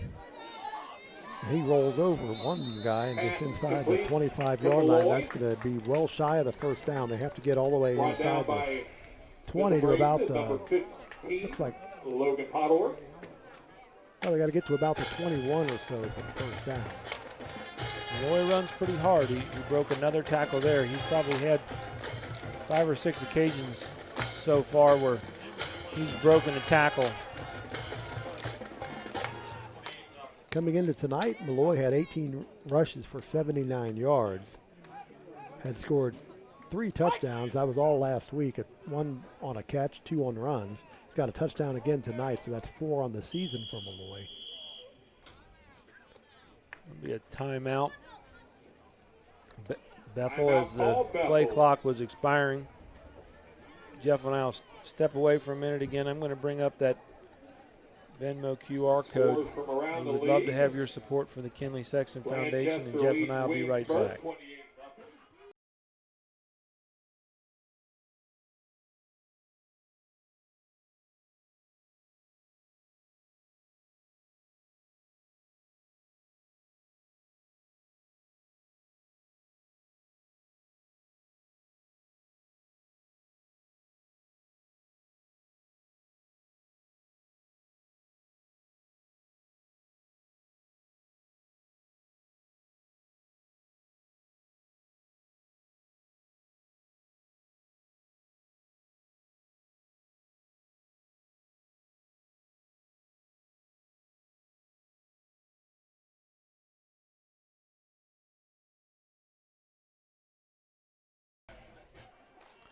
Well, welcome back to Claremont Northeastern High School. We are in the 4th quarter, 8:58 left to go in the game.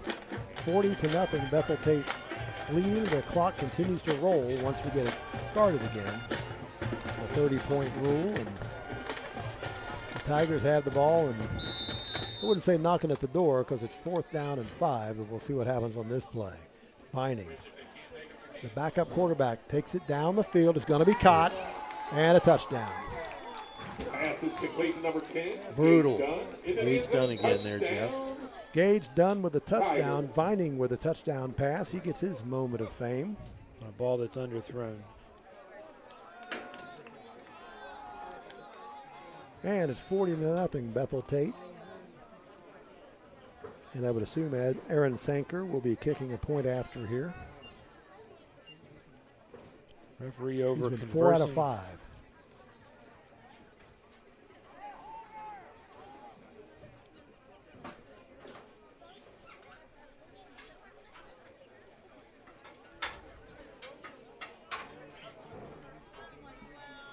Now we got somebody else kicking here. 88. Thomas Castleton. Thomas Castleton will be kicking. And he didn't get it. Castleton, a senior.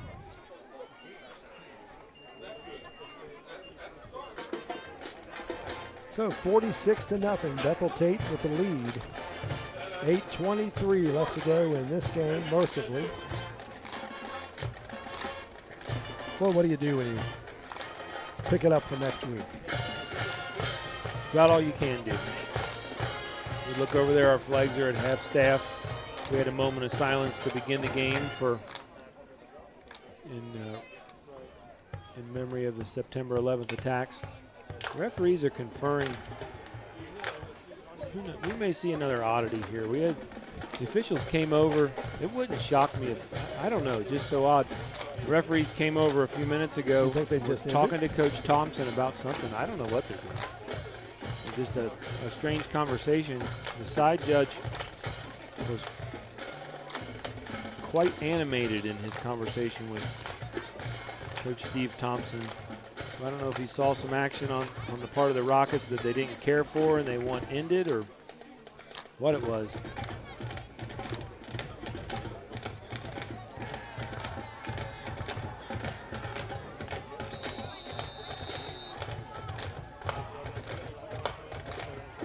We appreciate our Bethel Tate viewers that are with us this evening.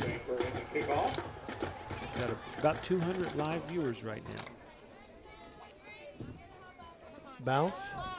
And picked up by the front man, Number 6, Chris which is Jenkins, up to the 40-yard line on a good return. And the Rockets will set it up on their own 40, 1st and 10. I don't remember a score much worse than 46-0 for Northeastern, but I haven't seen him play for a while. It's been several years. In fact, I didn't even have the score right on our graphic. I was showing it at 40.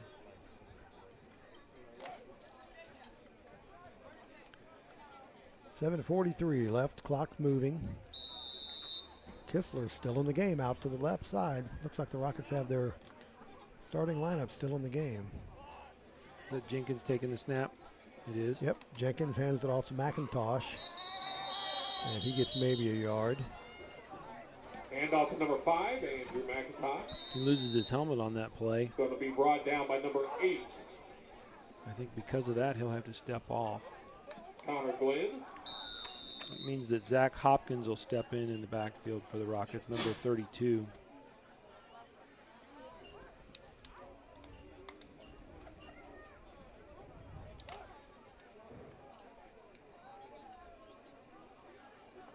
Under 7 minutes, 2nd down and 13 for Claremont Northeastern. Angus Krug split wide left for the Rockets. Heyman takes a low snap, fakes the pass. It's tipped at the line. Incomplete. Pass is incomplete. Intended for Angus Krug, but I think that was tipped there by the linebacking core of Bethel. It looked like Norman Darnell Jr. got a hand on that ball, possibly. 3rd down and 13. Another score. Again, the Rockets travel to Fayetteville, Perry. I've never been to a football game in Fayetteville, only been to a basketball game or two. Their football program, I want to say, is in the vicinity of a decade old, maybe 15 years. They affiliate with the Southern Buckeye in football, but in other sports, they're in the... Jenkins pass. Jenkins threw that ball down the sideline. That was almost the 3rd Bethel Tate interception. I was holding my breath to see what the referee... It would have been the 4th. Yeah, 4th. That's going to make it 4th down and 13 yards here for the Rockets and forcing Making the a punt. 4th down for your Rockets. Number 44, Jared Clancy. Clock mercifully moving, 5:40 left in the game.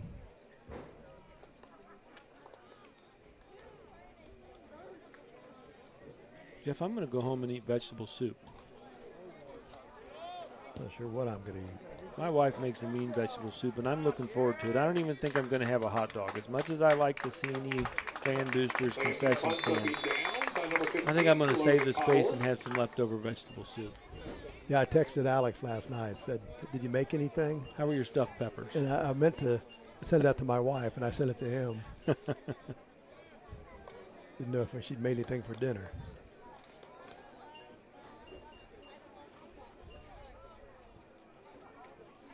So here come the Tigers. More bad news, Jeff.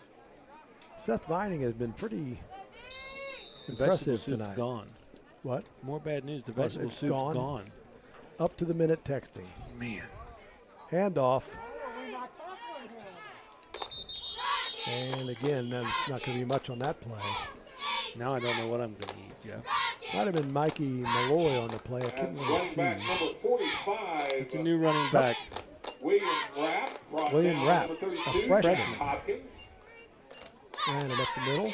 There's some guys getting in the game that don't normally get in. A lot of fresh white jerseys in there. Justin Vance comes wide to the right side. He's a freshman receiver. As Vining hands it off and nothing there at all. And that was, again, William Rapp, the freshman. Not much of a chance to do anything that time. He got the ball and was immediately tackled. Is that, I don't even know that that's Seth Vining under center right now, taking the snaps. I think it's number 25, Cameron Snyder, again a freshman. Oh, you're right. In at quarterback for Bethel Tate. You've got number 45, William Rapp, as your tailback.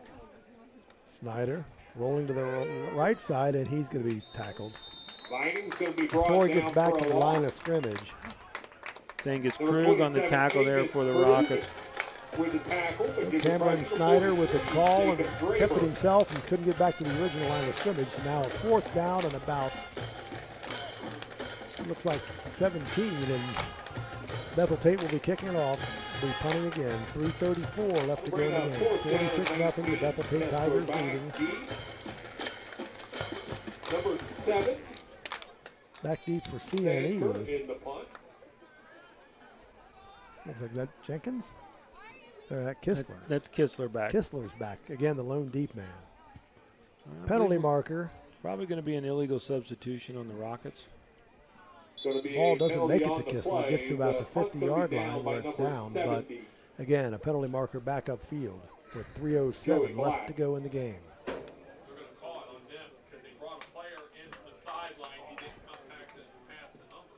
Illegal substitution on the Tigers.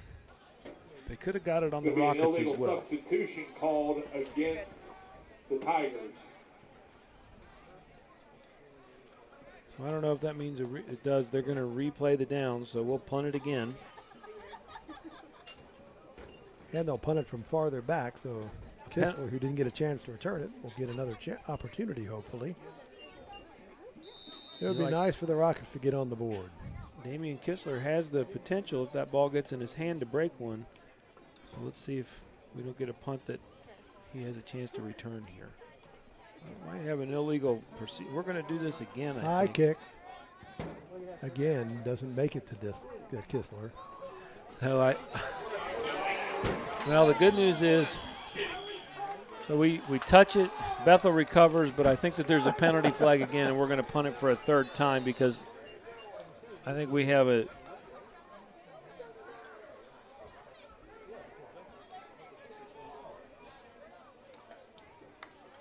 so it referee over talking to the Bethel bench. So we have a penalty on the near sideline. I think that Bethel moved early on that play. They didn't blow it dead.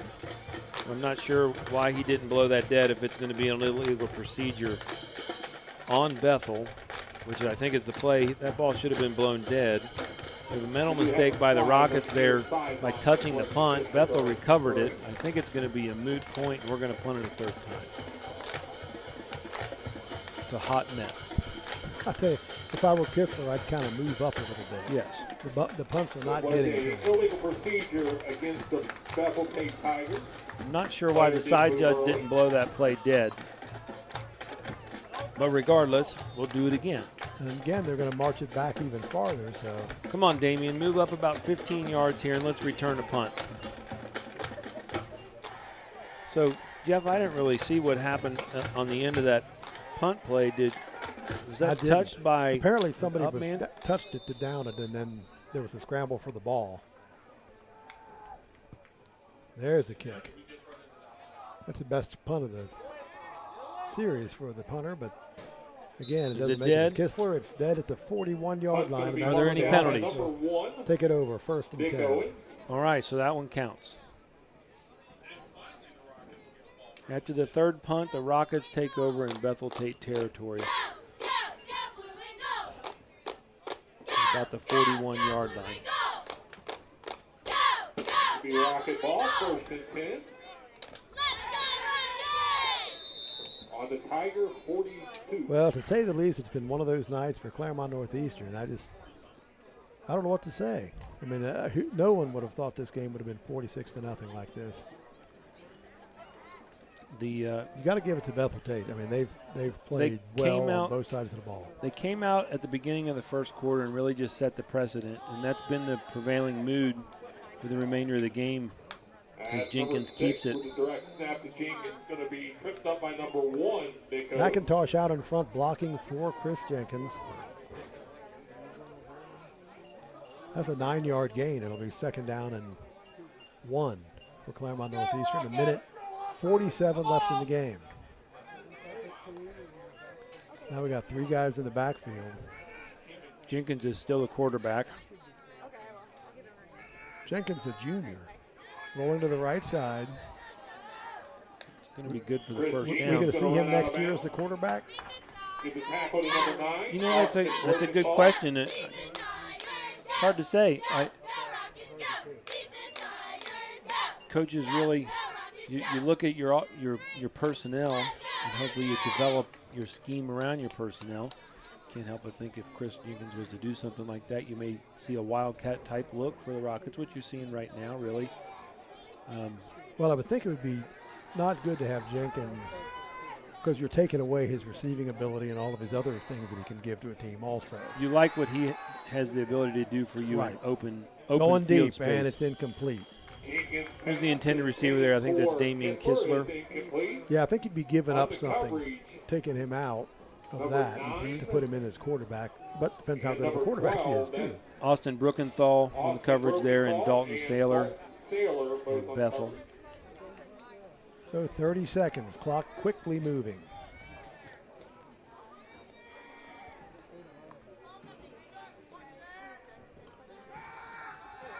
Jenkins throwing deep, and it is incomplete. Flag on the play.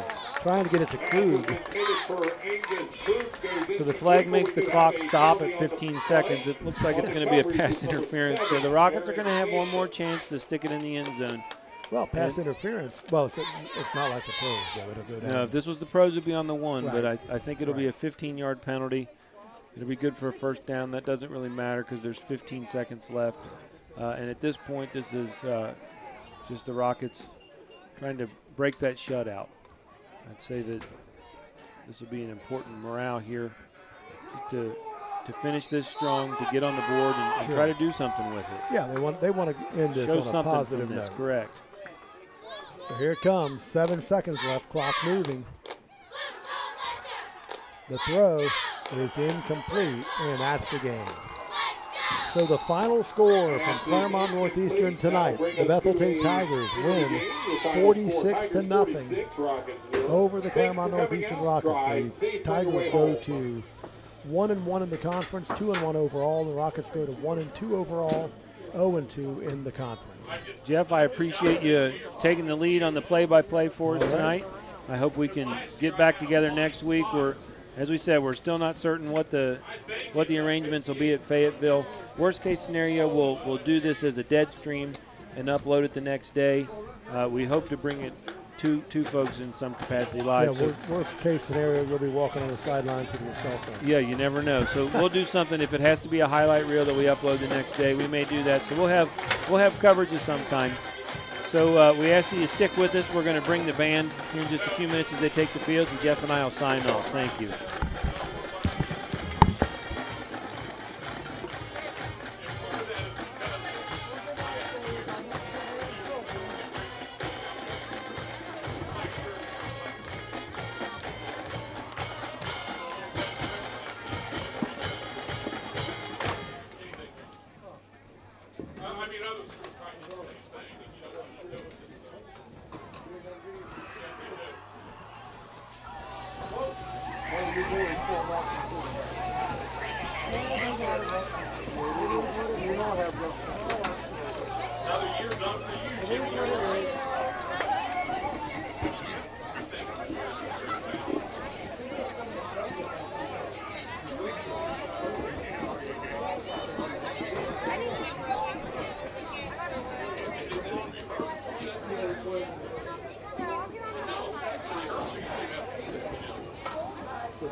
That's like all the games, they only show up for food anyway.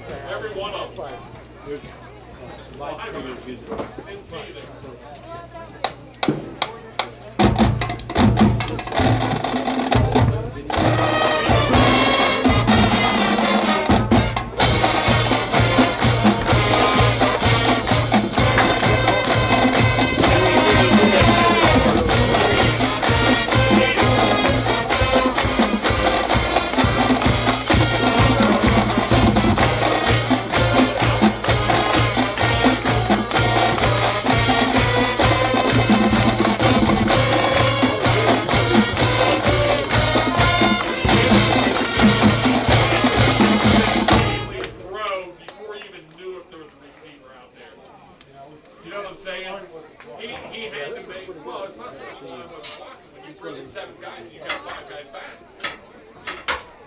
I don't really use it that much now. I mean, so it's not Lance. Lance had 3 or 4 heats.